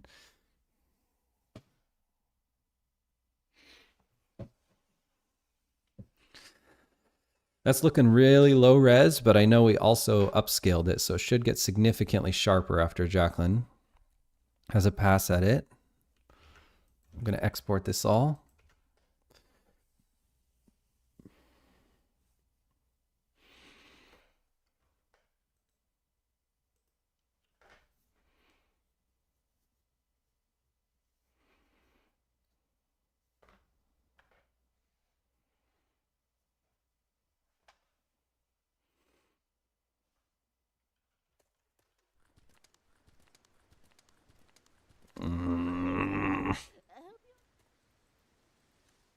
That door's frustrating to interact with.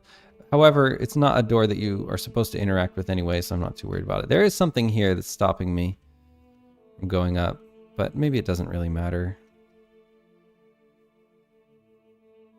That feels really nice now. Maybe I want to round out those corners a little bit. Might be nice. I also can see my shadow casting in the wrong spot when I walk on this, which is sort of gives the illusion up a little bit. But I don't know how important it is.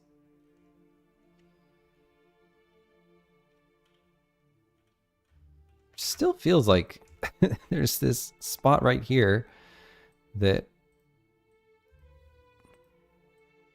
the player should be able to walk. Oh, and then they can go straight down. So what can they go straight down on right there? They can go straight down right here. So it must be like right here. It's the only thing I can think of.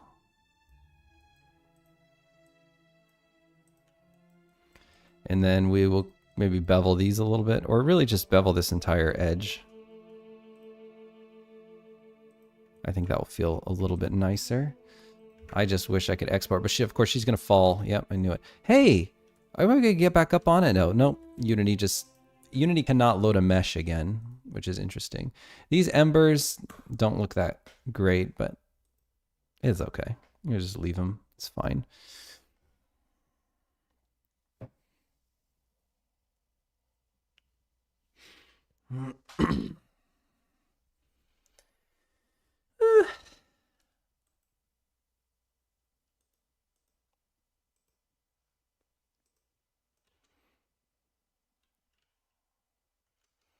Okay, what else? What else can we do here? Maybe just like move this so it's not conflicting anymore, like it is right now. Yeah, cool.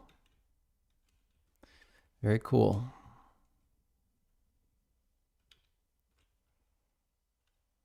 Looks great. I'm pleased with that area. Maybe some more spores happening. Do I have another channel, I ask? We've got the roots going. I don't think we have another channel. No, we don't. The only thing we could do is check this material out and go with the spores instead of the roots. It seems like there's some in the middle there. And then reduce the boost. Increase the contrast. Whoa. Now we can get, there are some spores showing up around the tree. The whole thing is very blue, which I don't like. I'm going to take some of that blue out so the spores don't look blue.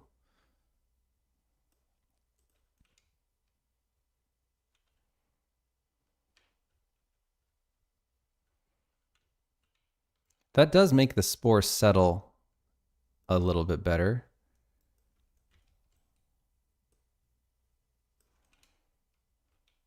Yeah, it really actually kind of binds it together. But I want to see how it looks in action, so let's take a peek.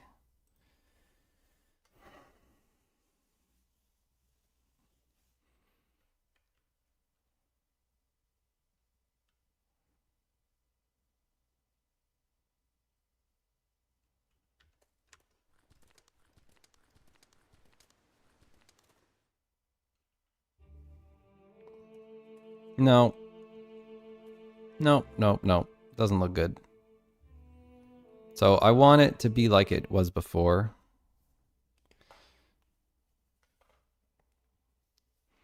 So I want to undo all that. I want that more rooty ground. And if we do want to do some spores, we're going to have to do it with the decal because this is not working.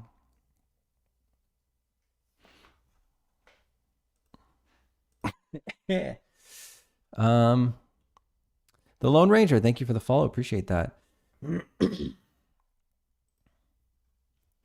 Yeah, she is floating. I mean, she's literally floating. She's supposed to be.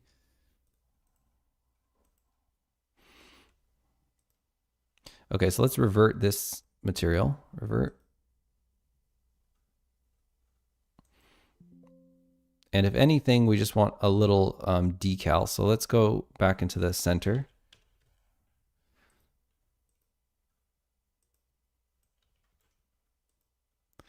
And add a plane, I guess.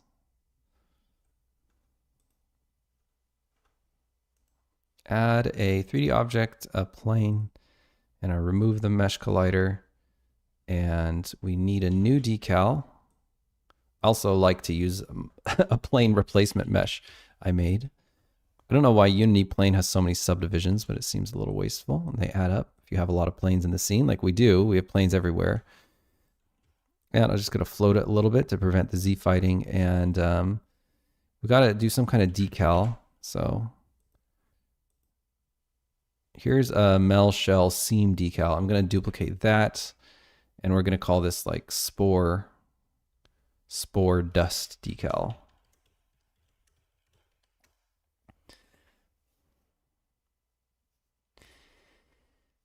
The Lone Ranger says, can anyone suggest a game development roadmap?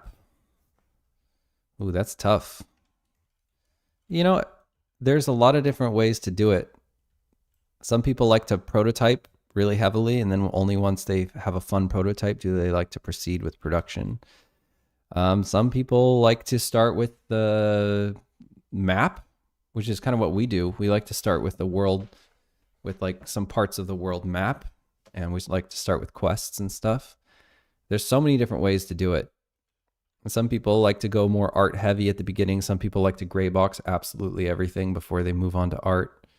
Some people like the whole thing to be completely playable and then you go and sub in the art. Some people, the art is more important, you know, the tone is more important. So you sort of develop those side by side.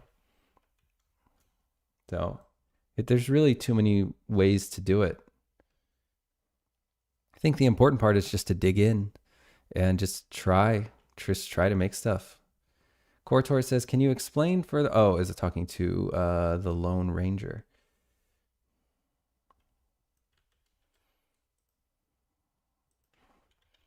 Okay, spore, dust decal, and I'm just gonna change the value of this. Okay, it does seem to be a blend.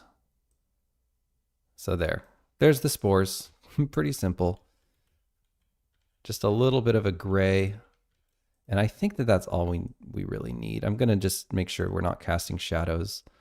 And yeah, that's going to make that blend much nicer where it meets the ground. And that's really all I care about. I might put one over here, but it's not even essential. And then I'll even knock it back a little bit.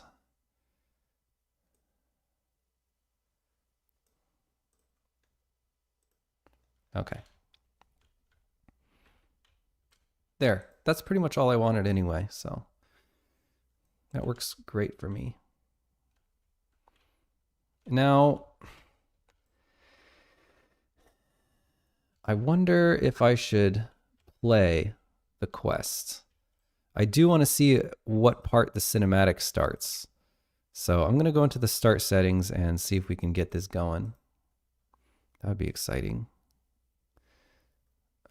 Start settings.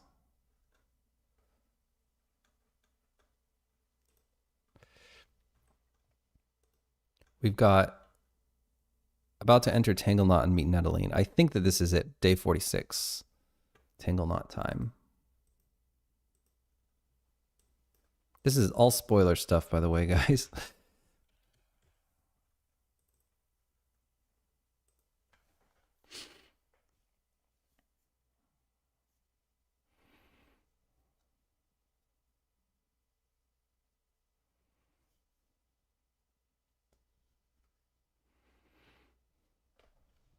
Okay, here we are.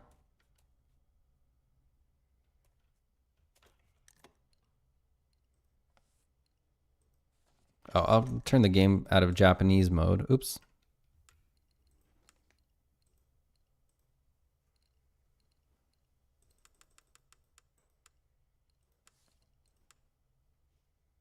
Okay. And do I have a Tangle Knot? Is it just a song? Tangle Knot remover.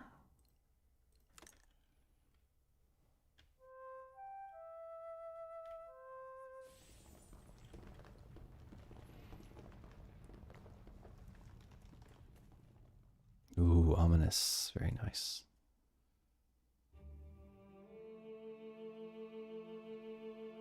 These are all still going at the same time, which annoys me. Really does annoy me.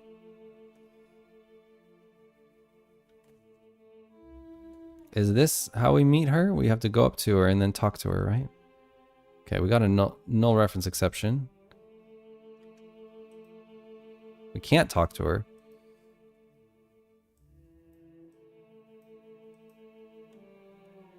Am I supposed to be able to talk to her? Hello. Oh. I wasn't sure you'd ever arrive. I'm called Nettling. Oh, cool. I hope not all bad, but I imagine my legacy hasn't fared well. It wasn't my intention to do so, but I did. What a restless time. We were all filled with desperation and unstoppable energy. You won't believe me, but the silence was so very loud. And the spores, okay, let's see. They landed. I'm gonna skip some of this. It wasn't my intention. What a restless. Okay. We've got a loop here. We should probably get rid of that loop. I suppose it may seem. I was raised on an island, not even though things in the decades I've sat. Okay, and then we have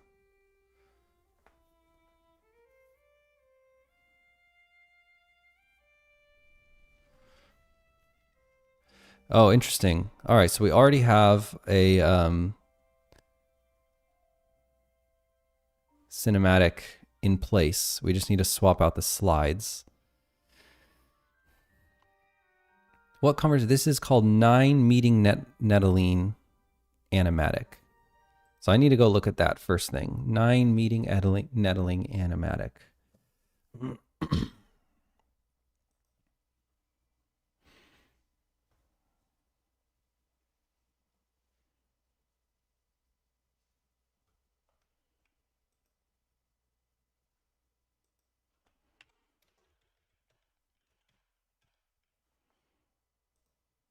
Okay. So here's the conversation. So we have the correct speaker too. And as I open this, we have IYV. Oh, thank goodness we have this. When the spores began to leak. Yes. Okay. We have all the VO for this. It's just some kind of bug that is not. I was so worried about that. I was like, she's not reading the line.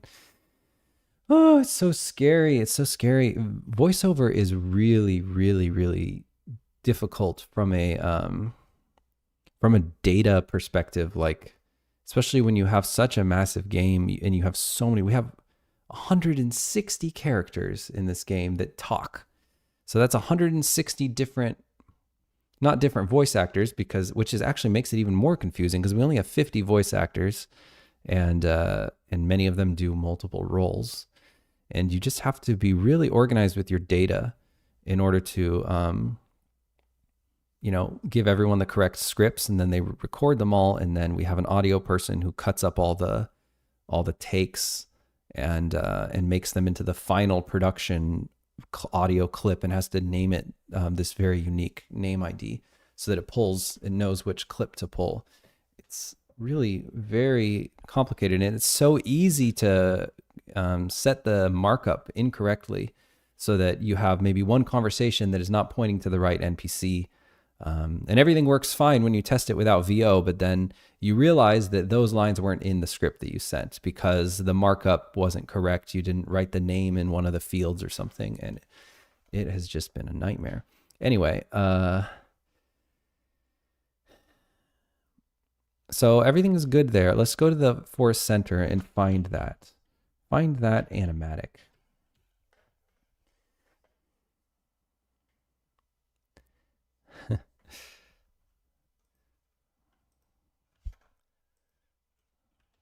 Well, I suppose you could always, the audition is still up if you wanted to go and make your own audition for funsies.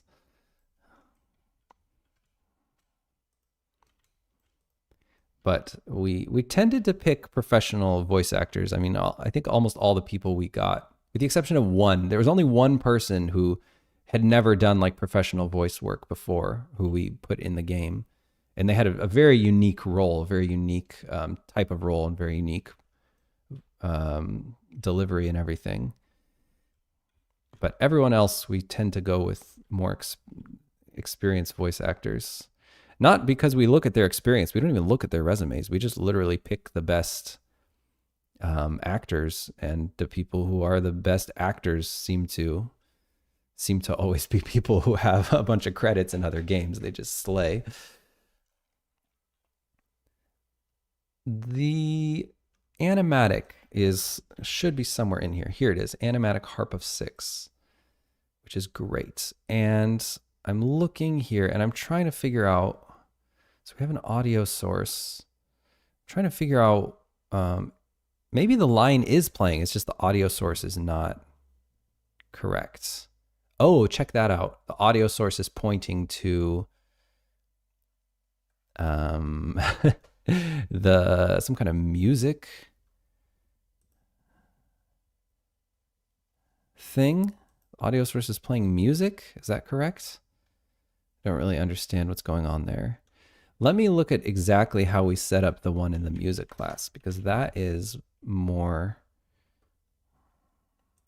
that we know that one works. So let's check out the music class animatic. Animatic music class is pointing to an audio source, and the audio source also has Nedline's theme in it. Very peculiar. Here's the animatic fake NPC. I assume that this is the audio source that's actually doing the voiceover here. So I don't know where we're referencing that or how that's working, because it doesn't seem like we have a, oh, here, can speak, animatic fake NPC. Perfect. Okay, I think I'm on the scent. I think I'm getting this now. Center. Let's go to the forest center, interior.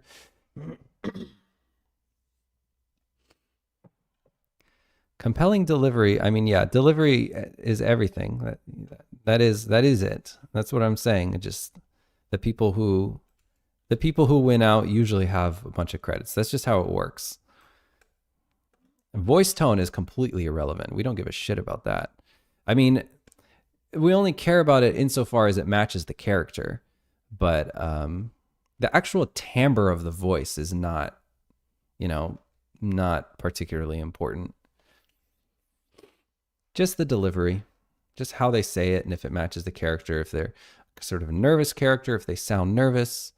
I guess timbre is important. Sometimes we picture someone to have a deep voice or someone to have a more high-pitched voice, but usually most characters, pitch and timbre is not really an important part of the vision for the performance. Say like maybe 1 out of 10 times it is.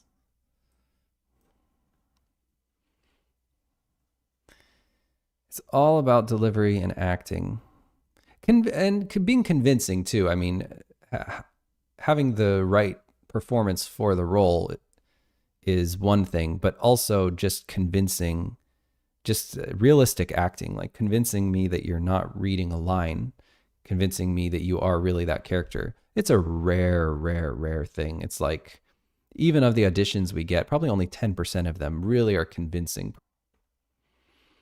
So one of the things that experienced voice people who want to be voice actors because they feel like the voice is an important part of being a voice actor. Your voice is not important. It's like wanting to be a professional soccer player and feeling like you have a good leg.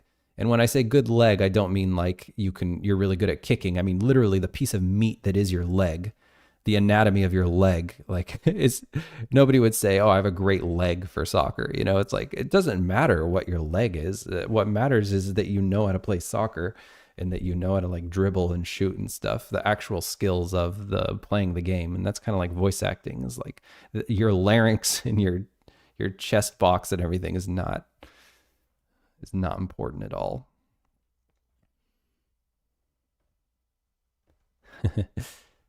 Okay, so we have to find the animatic.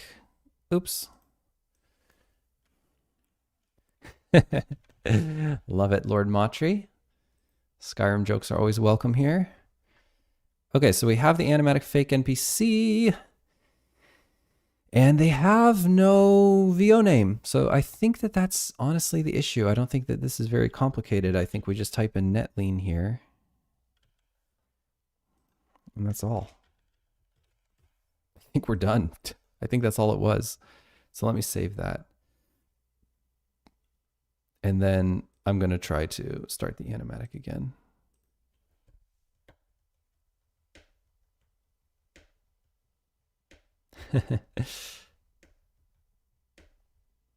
You can do it.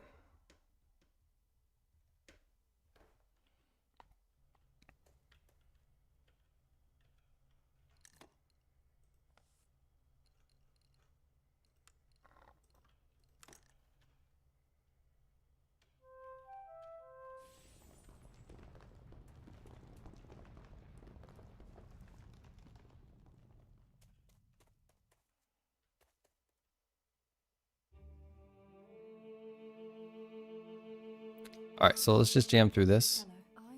I hope not. I was even though things were what in the deck.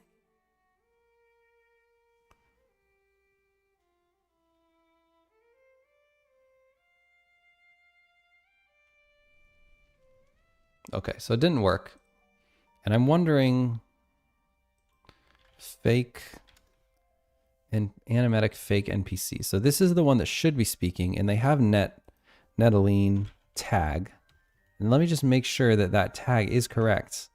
So netlean, I'm going to go to the conversation, which I know has the correct tag. It does. So I spelled it right. The fact that it auto-advanced just now means that it's probably is playing the audio. Yeah, it auto-advanced again, so it has to be playing audio. There's no way it can auto-advance without audio. So it is playing audio. So it found an audio clip. Is it just the audio source that is Spatial Blend 3D? She'd stolen There we go. from the cult that could destroy the spores, and there was no time to deliberate. They would catch up to us quickly. we made our way here. Awesome. This tree is known as the Tree of Six, the beating heart of our island. Awesome. Awesome. Awesome. Awesome. Awesome.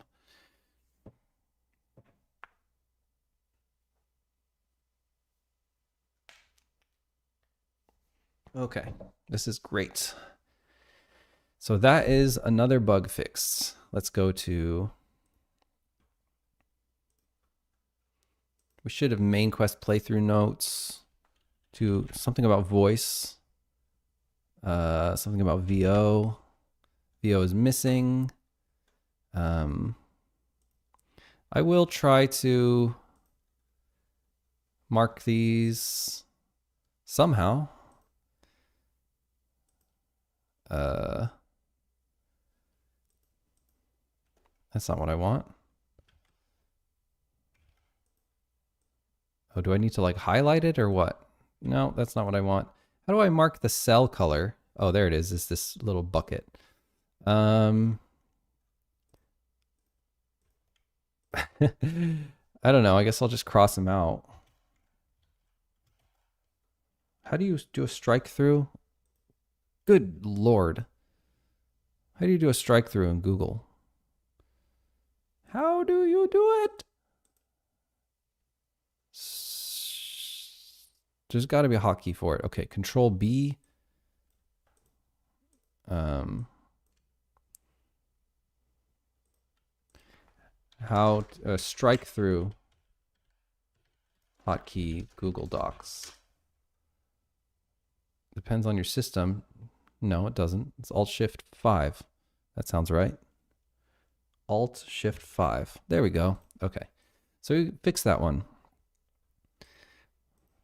which is glorious. Let's actually fix it because I only fixed it in play mode, which means it's going to revert. I do worry a little bit about this audio source. Make it 2D, that's one thing. Reverb mix should be 0. I don't want any reverb. Not that it was going to, but no, not loop plan awake. Seems to have the correct output. We also have this audio source loudness tester, which is not important. Shouldn't matter. Sweet. Really happy with that. Now we've got to actually do the slides. So let me get the Trello card for that.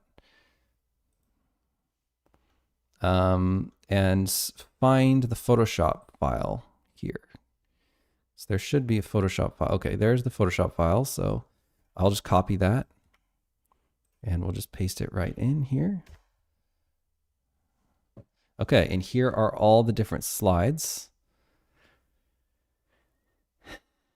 How did I do this?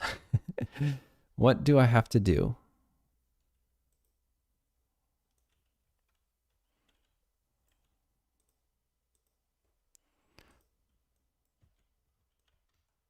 There we go. I should have some kind of camera that lets me see what I'm doing, because otherwise it's going to be very hard. A, B, C. So we just literally have all these different materials. Music class cinematic. We have different folders for the different slides. And we just have massive textures for every single one. That is crazy. But that's what we did. That's the way we did it.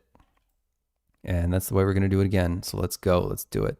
So now this is going to be Harp of 6 animatic. So let me create a new folder. Create a new folder called Harp of 6 animatic. And then we should have so many different slides. So looking at here we've got nodes 1 through 5. Wow, she really numbered them very specifically. There's only 4 slides. Is that true? And is this in concepts? Is that where this thing is? Yeah, it is in concepts. Okay. Yeah, there's only 4 slides, guys. This is not going to be too hard, fortunately.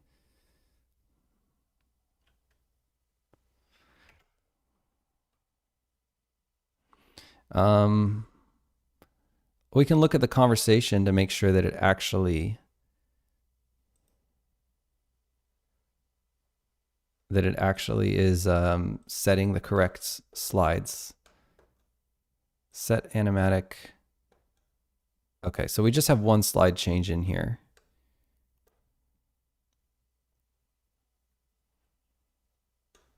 And where we should have a list of the slides.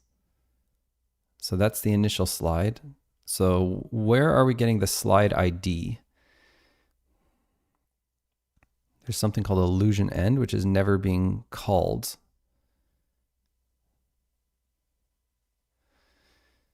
There has to be some kind of slide ID. Oh, there we go. There's the slide IDs. Okay, great. So that's pretty straightforward. Now she's saying that nodes 1 through 5 are slide 1. So that's, here we're going to copy this. 1, 2, 3, 4, 5. And then on the 6th one, we go to the next slide. And then she's saying 6 through 10. 1, 2, 3, 4, 5. Or it should be like 6, 7, 8, 9, 10. So then we got another change right here. So let's go to the 3. 3. Is this the 10th? 6, 7, 8, 9, 10. Perfect. And there's 11. So 11 through 14. 11, 12, 13, 14. And then got another one, another slide change. So that's slide 3. This should be slide 4. And then 15 through 19. So that should be 15, 16, 17, 18, 19. Awesome. No problem. Now, there's only 4 slides, so we need 4 folders. Create. I'll look to the other folders. Slide 1, slide 2, that's how we named them. So let's name them exactly like that. Slide 1, 2, 3, and 4. So it's going to be slide 1. This is going to go so much faster if I do it in Explorer because Unity has to shit a brick every single time we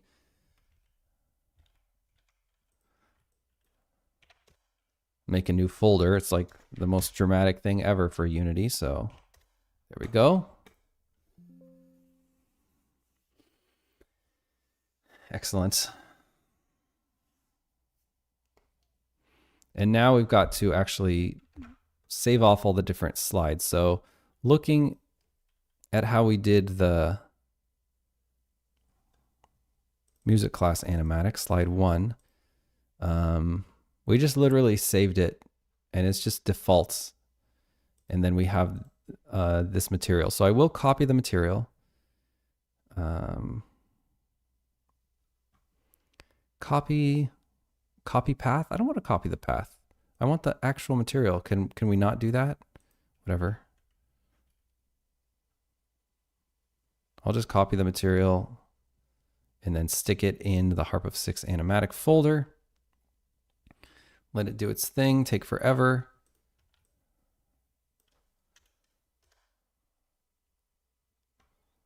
Okay, so we have slide 1A, and I don't actually know how many we'll need for slide 1. Okay, so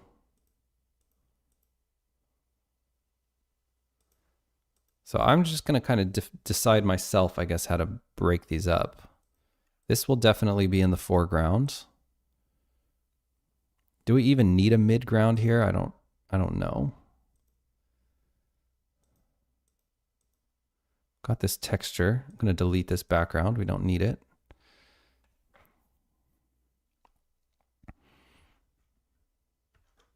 I don't know if we need the texture. I don't know if we had textures on the other ones. Seems like we should really just have 3. Oh yeah, ABC, that's how she designed it. What is C though? Oh, and here's D. Okay, that's how she was gonna put it. Seems a little bit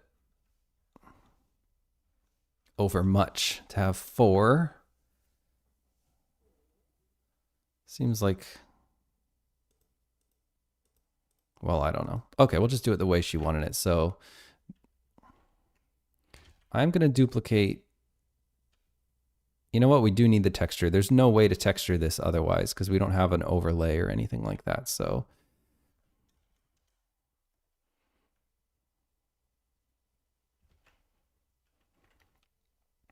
I will create all of these materials. See, and then we'll create one more. Actually, I'll just do it in, again, I'll do it in Explorer because it takes so long to do it in Unity. Let's do D. The only thing is, I don't know what's going on with Perforce, which is a little bit scary, honestly. So why don't I just move them in Unity just to make sure, because when I move it in Unity, I know that's going to be tracked in Perforce. All right, very good. And now slide one, we can take all of these materials and let it generate new metadatas. And that's just going to make life a little bit easier for us to get started. Okay. Very good. Now we have to, so we do have to have texture. And I guess what we want to do is just create a mask for the texture.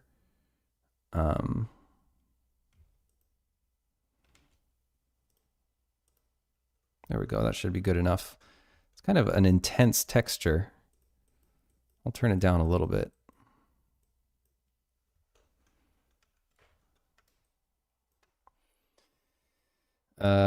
I should be saving this. So let's get Nettling Cinematic. Let's get it in, from the concepts folder.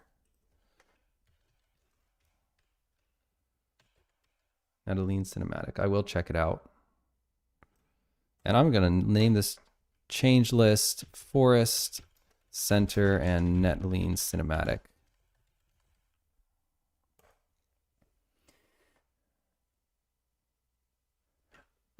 That's fair, James.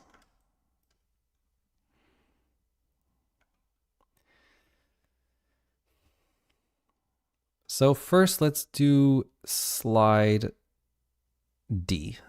I think that makes the most sense. These layers are going to confuse the shit out of me. I'm going to delete them. There's an adjustment layer. I'm going to delete that too. I'm going to delete this. I'm going to delete this. So let's start with D and work our way forward.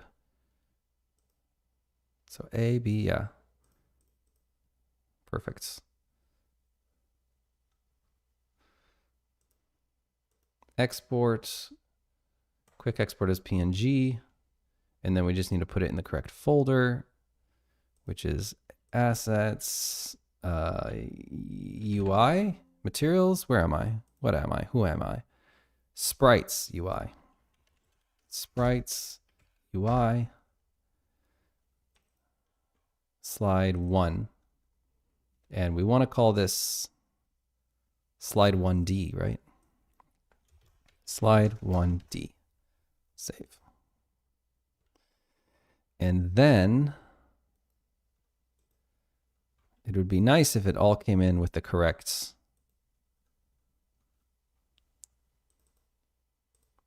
settings. Oh, it seemed to. It seemed to. It's a 2048. What are our settings on the other one? Let's just make sure we've got the same settings. So going to our music class cinematic and going to slide 1A, we're using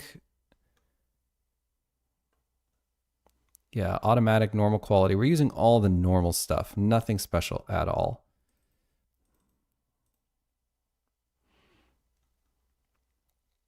Perfect.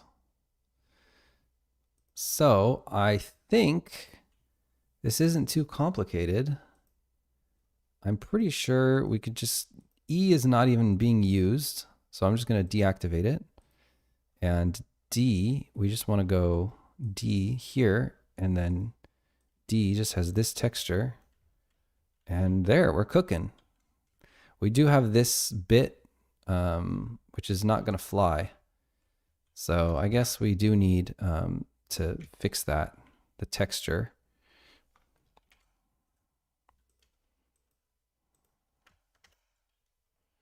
Oops.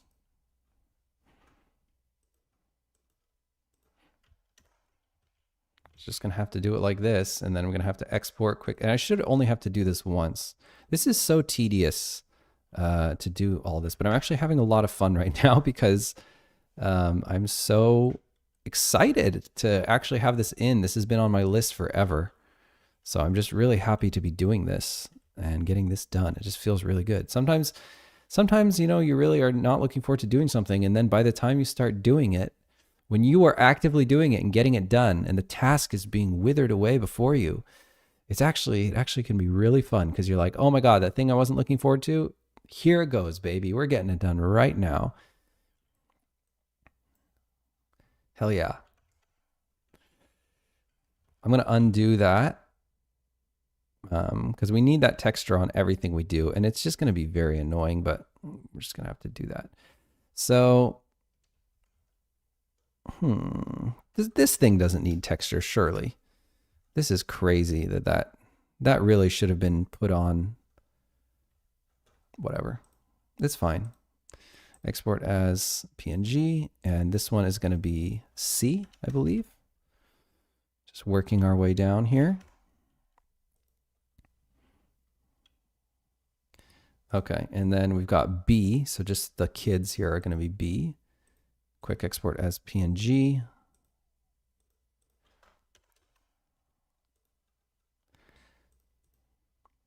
Okay, and now we do need that texture back. So we're going to go grab the alpha for this. And I guess I'm just going to invert the selection and flood fill it with black. There, now we just have the texture. It's so subtle. We could probably go a little bit more intense with the texture here. And we probably should do some kind of edge here because I don't know if it actually goes all the way to the edge, but we'll see. We'll see. Okay, file, export, quick export as PNG, and this is going to be A.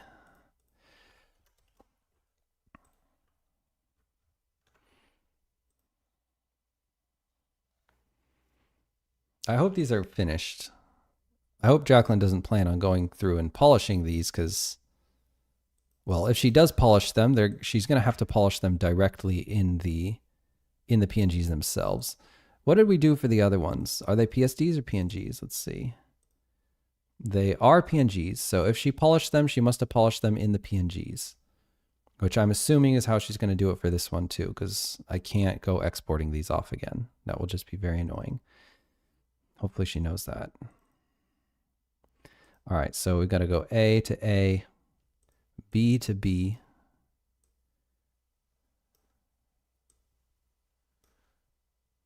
C to C, and here's our D. Okay, A to A, B to B, C to C.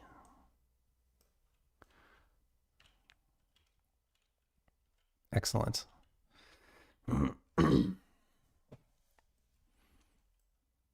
There's slide 1. Let's get on with slide 2.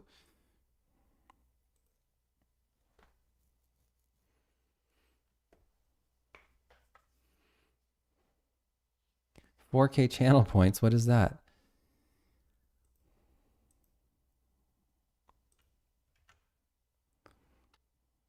Okay, moving on to number 2. This one has texture. It's unclear. Did she like not want texture? I don't know. Oh, did she just want a black background? Okay, that has to be D, right?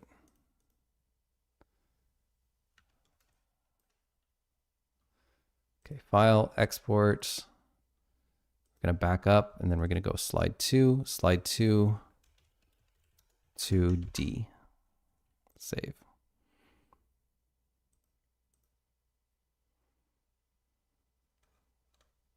Why is there a white background? Oh, let's get rid of that white background. And then I'll use the clipping layer here. I'll just clip it. There we go. That should be good. And this is going to be C. Export, quick export as PNG.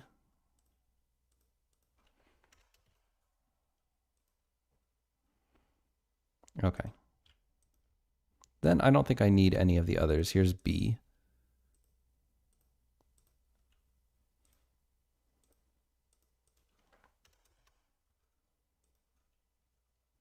And here's A. I'll delete. Well, I'll just leave them around, whatever. Doesn't hurt anybody.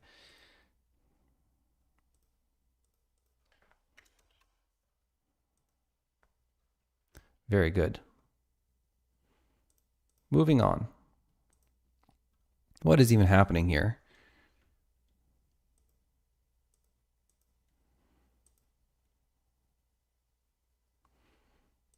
And I wonder, does she want the texture? We'll start with the background. I know that how that one works. So let's go with exports. Oh, you know what? This is the exact same background as the last one. We can just reuse the same image.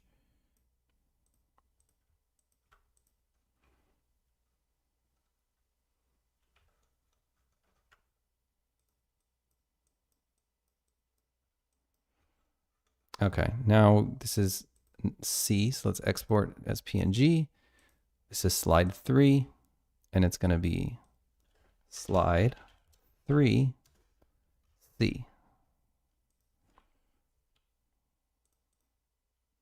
Here's our B slide, which should probably have texture on it.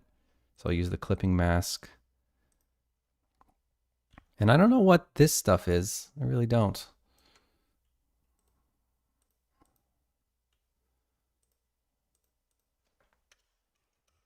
Okay, let's export B.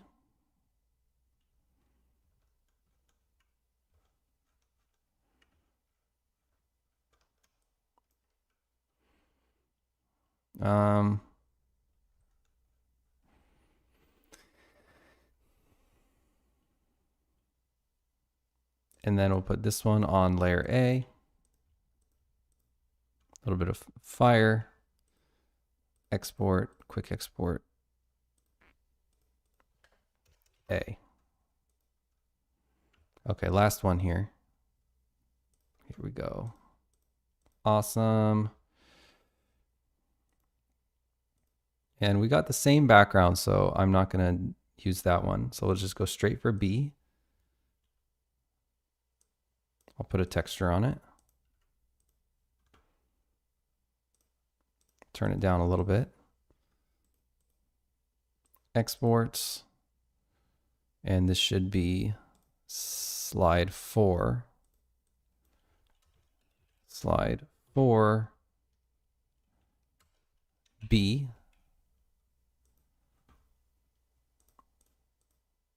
Okay, there's just some little dusty things here. Easy enough. Export. Slide 4. A. That's it? Yeah, just ABC. This one's a simple one. Okay, that's it. That's all she wrote.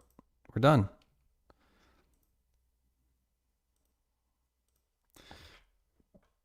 I'll save that.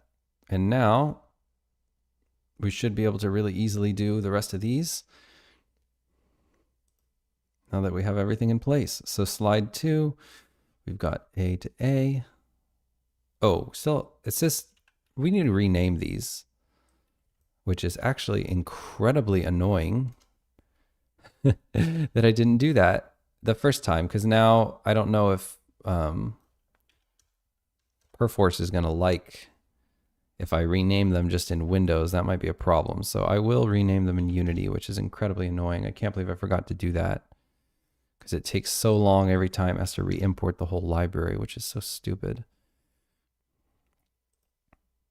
Anyway, A to A, B to B, whoa, B to B, C to C, D to D. Okay. Now we go to number 3. Yeah, we would be so much faster if we didn't have to do this. But honestly, at the end of the day, it only takes a few minutes. It's not going to be a big deal.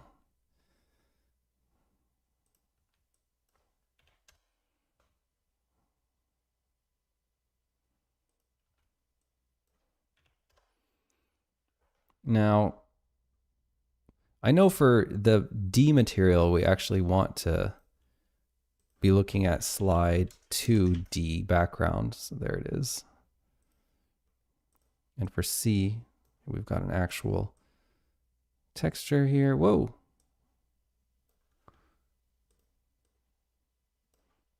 Okay. Finally, number 4.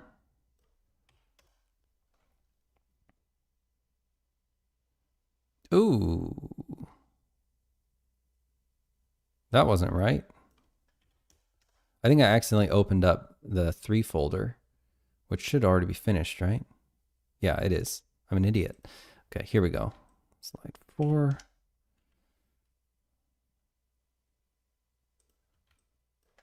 Four.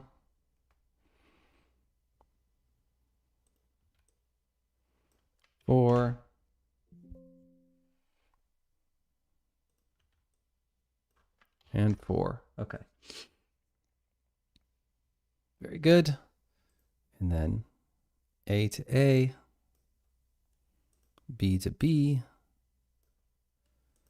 Seems like we don't even have we could use either of these. I'll just go with the C. Delete. And what we want is slide to D. Excellent. I think that's the one we want. Yeah, harp of 6. Perfect.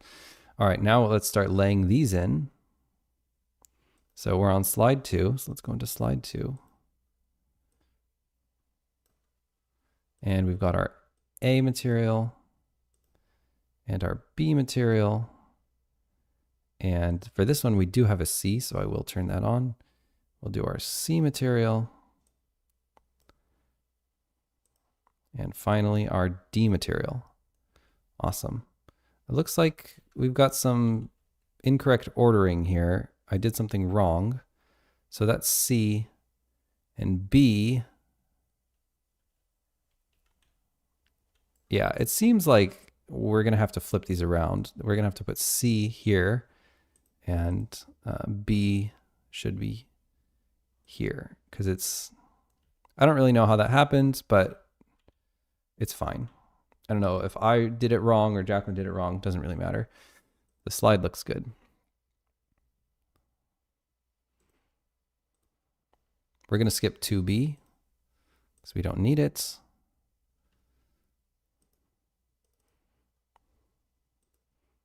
Okay, and I know we don't need E, so I'll just go ahead and deactivate that. And we've got A. Oh, whoops. Got the A material and the B material and the C material and the D material. Perfect. Not perfect. This is kind of has the same issue where the middle ones need to be flipped. So we're going to go put the B material here, and then the C material is going to go here.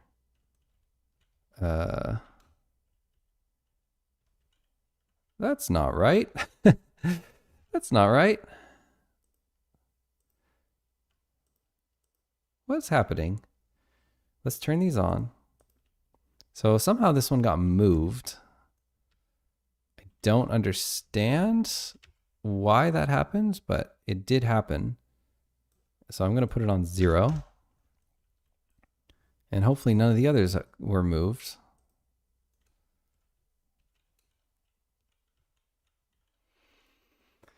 And we might need to scale this one up to make sure that it doesn't like get cropped or whatever. So I'll just scale that one up a little bit.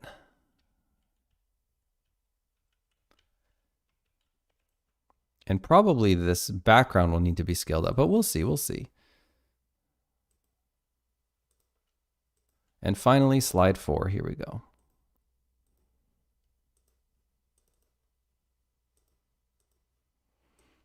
Got material A, material B, and material C. And I think that that's all we have. And maybe we want to even use the D, which is a little bit further back. And then I'll deactivate the C. Easy. That one's easy. And D It's already scaled up a lot, but we'll just see if it fills the whole frame.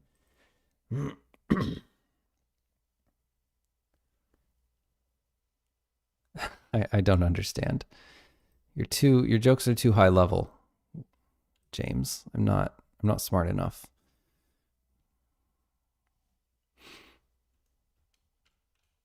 All right, cool. And now I'll deactivate the animatic. I think it should be deactivated. Let's save. I'm gonna head into the music class interior just to make sure. No, the animatic is actually not deactivated. So that means I don't want to deactivate it for the center either. So let's re-enable that animatic.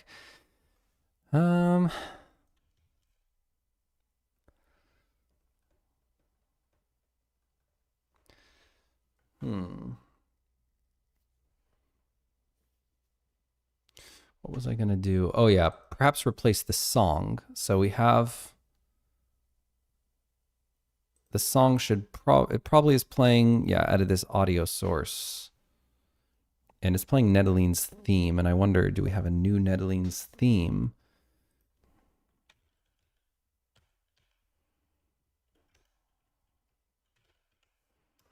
It's constrained to audio clip.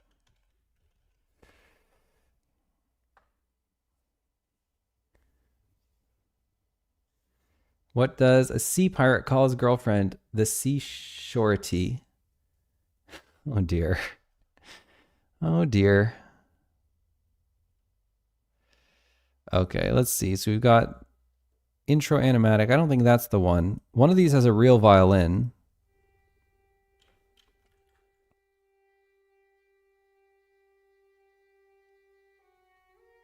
And it's not that one. It's that one.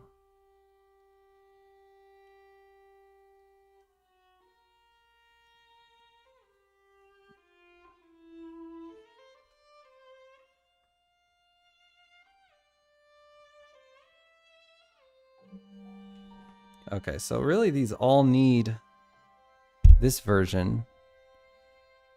So I want to replace this Nedeline's theme with this one, but it has this long intro, so we need two different versions of the track. So why don't I just open this one? I'm going to open it in Reaper. Here, I'll maybe copy it. Nedeline's theme demo. That is the newest version of the track. It has to be, because this is a real violin.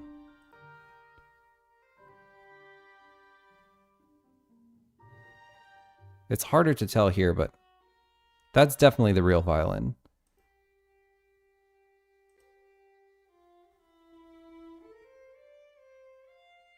And that's the sampled one.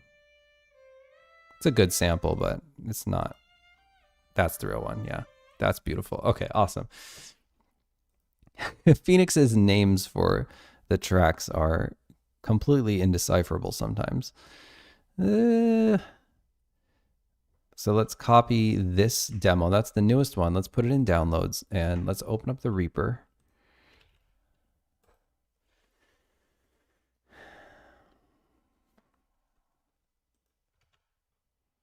Wow, it's already 11:11. Crazy. And we need, I'll put it side by side with the other Nedeline's theme. This is the one that's being used. If I overwrite this file, then it should replace this. So I want it to be the exact same track length so we don't mess with stuff. So put this in downloads and then I will, come on now, bring it into Reaper as well. Look at what a difference. So these are very different lengths. This is the original. So let's see if I can line up this one with the original. I can't hear shit. I think maybe the options, preferences, audio system, the output devices, the primary sound. How about the speakers? Okay, there we go. So, so we're already so much further. It's like right here. It's got to be like, does it even matter?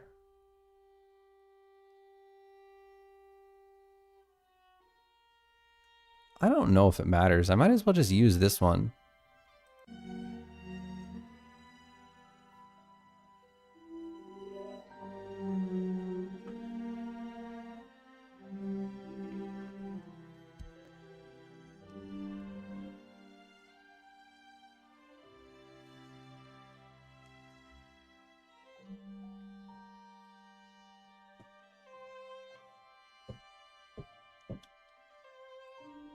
I don't think we need a shorter version. No, this is absolutely stupid.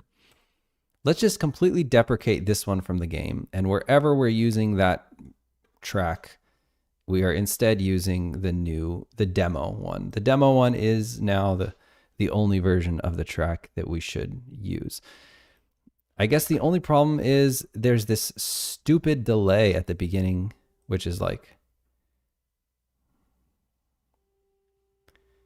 we can't have that. So I don't know. Do we need another version of the track? Because we can't have that delay. So as long as we need another version of the track anyway, why don't we just...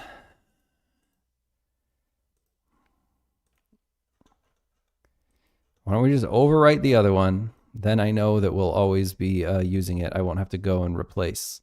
Come on. I just dropped it in here. Are you telling me that it's gone now? What happened? What happened? It's a massive waste of disk space, but players don't care about disk space. We've actually had players complain that our game was too small. They thought the game couldn't be good because it's too small. So here, this is for them, so that they can waste all their disk space. I guess most players aren't completely insane, crazy people, but that comment really got in my head. It's just like, wow, what planet are we on? Why is this? Why do I have to tolerate this madness?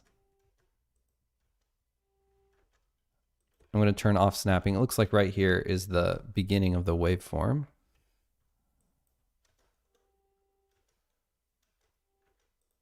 A little bit more here.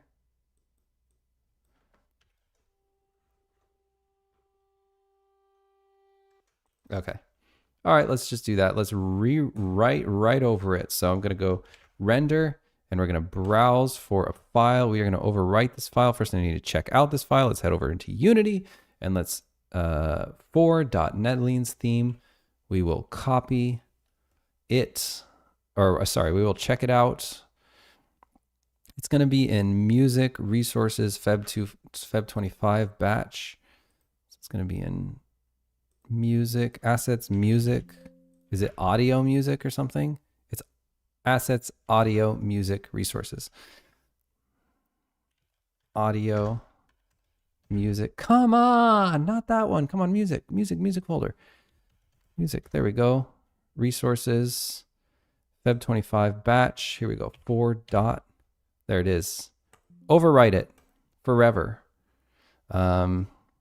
Stereo 44.1, 24 bits. Go.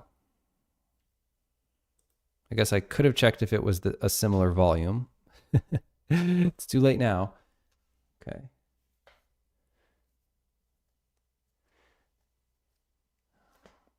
All right.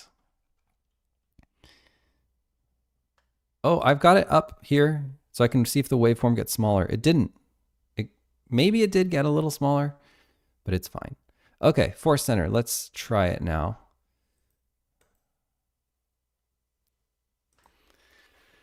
Let's see if it works.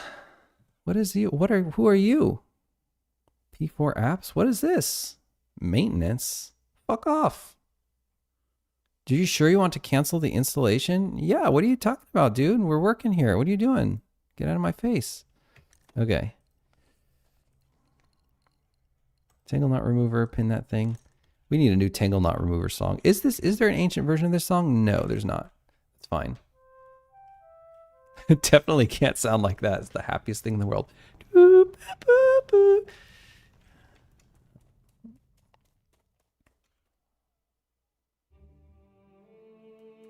Okay, here we go. Hello. I hope not. I was even though things were bad. I was even though things were Oh. what you were in the decade.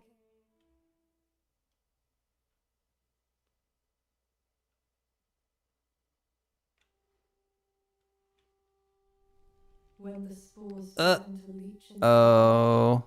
a member of the silence came to me.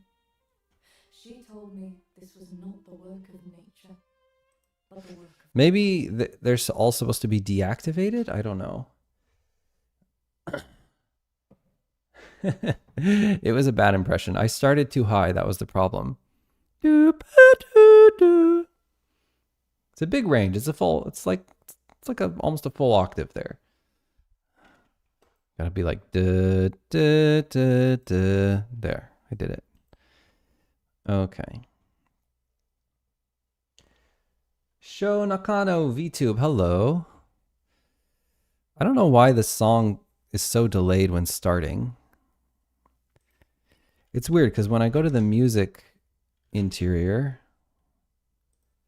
and then I look at the animatic, the slide 1 is already enabled, but for some reason when we go to the forest center... Oh, okay, this is why, because it started on slide 2. That has to be why. Okay, let's save.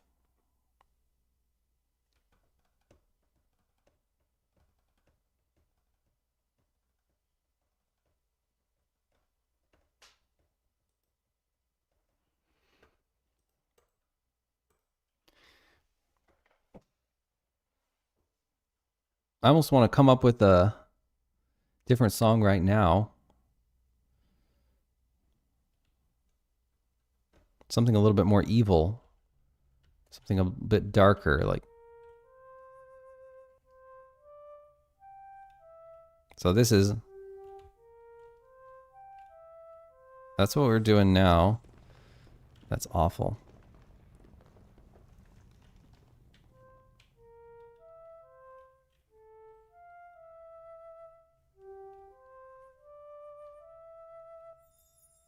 Oops.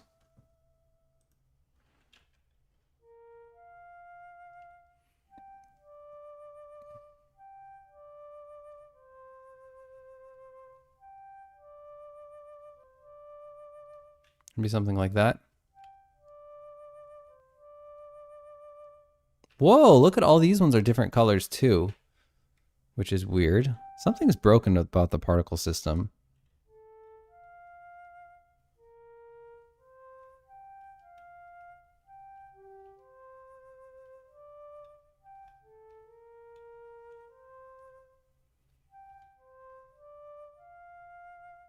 It's all very adventure-y sounding. I don't know. We'll have to come up with something.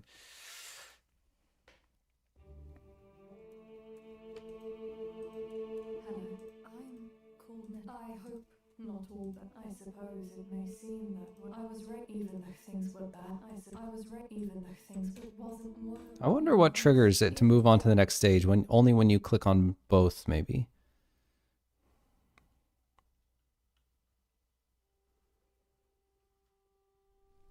When the spores began to leach into the village, a member of the silence came to me. She told me this was not the work of nature, but the work of the cult. They had developed this fungus to carry silence over the land and corrupt magic, so none could benefit from it. She had helped develop the spores, but the silence took things too far. She'd wanted silence, but not through suffering. I told a trusted few what I'd heard. They thought the silence was taking credit for a natural event. But I believed her, and agreed to help develop a reversal. One night, she came to me. She had stolen something from the cult that could destroy the spores, and there was no time to deliberate.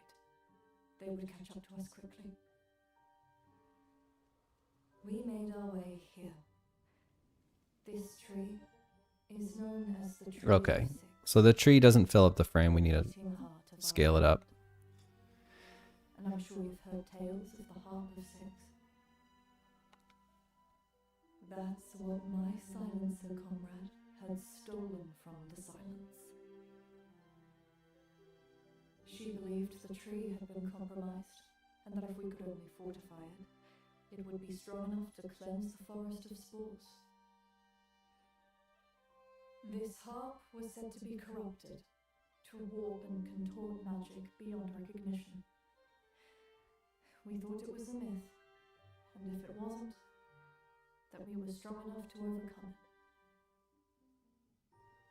And as we played the first few notes, the spores shriveled away.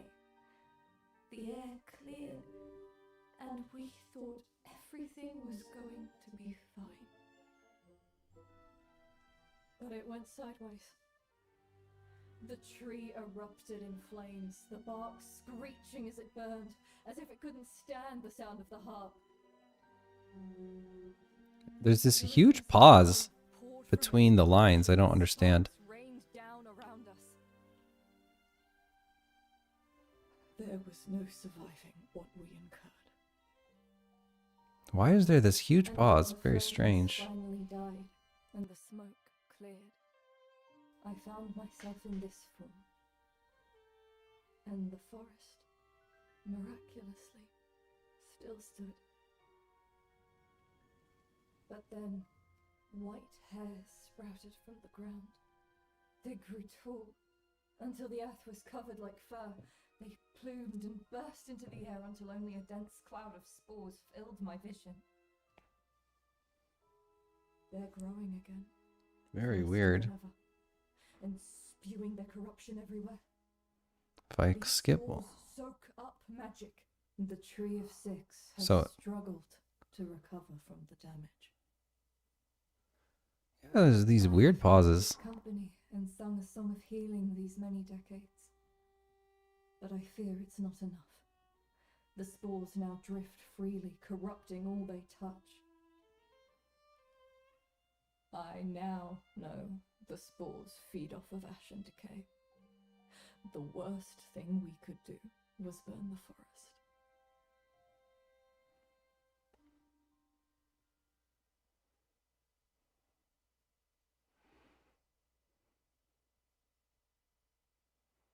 Before playing the harp, we blocked the center of the woods. It was our attempt at a failsafe should we not succeed. Though I didn't expect we'd fail so incredibly. I have imagined so many times. Written entire history books in my mind. Okay, cool.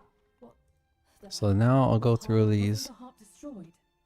It cannot be destroyed, but it can be stolen. We built a portal before we began, to protect the harp from silencer hands should all else fail. I'm so very tired. Yes, I understand. I think, yes, we'll be able to retrieve it. The harp can't be played alone.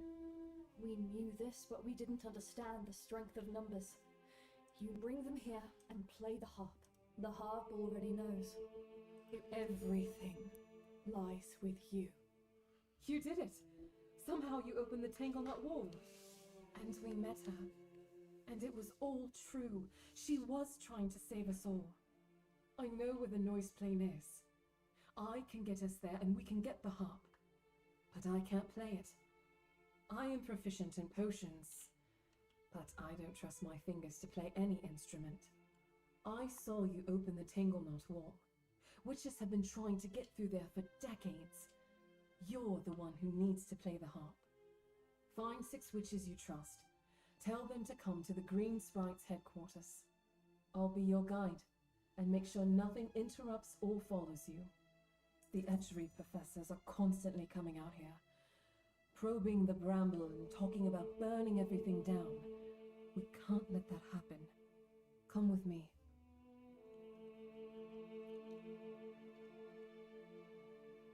This is interesting.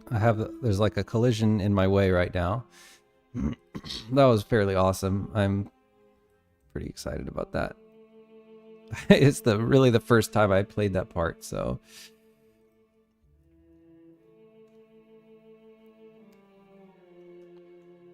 This song slaps as well. Okay, so I need to check why I'm being stuck. So I need to look at the analysis, physics debugger. What am I stuck on? Oh, I'm just like literally stuck.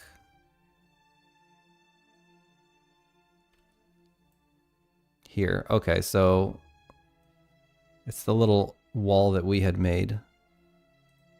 So I think I should be able to go around it. Yeah. What happens next?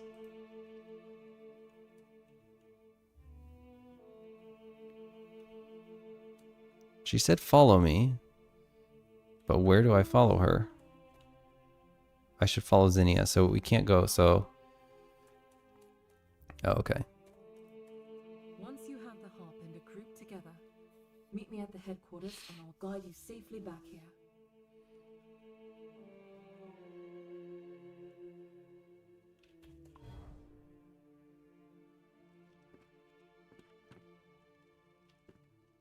I think we need a new particle for this. Okay, cool.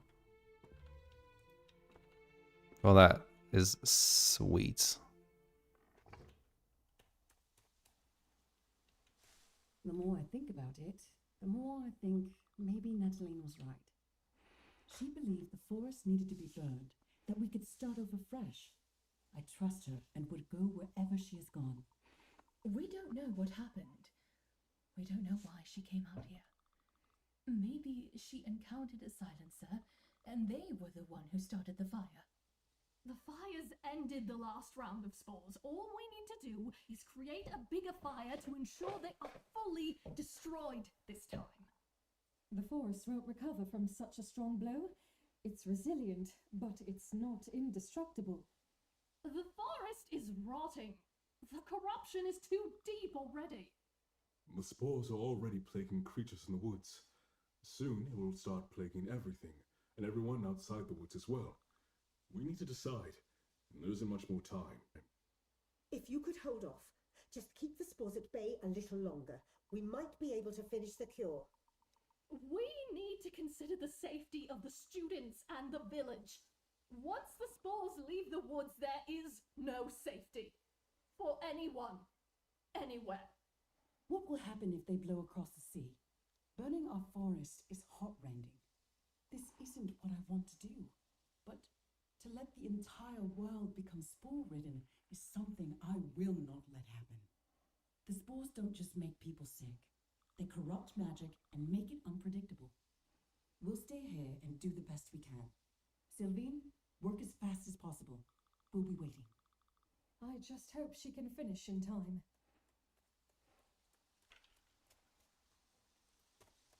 Carry on, please. That's interesting. If I talk to... Carry on. They don't disperse properly.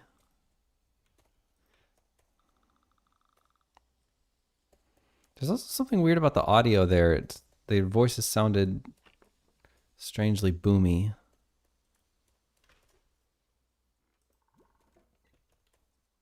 Oh, she made a she made a door open sound. That was weird. She's walking so funny. But I don't think people will care at that point in the game. All right, that's sweet though. That is really cool.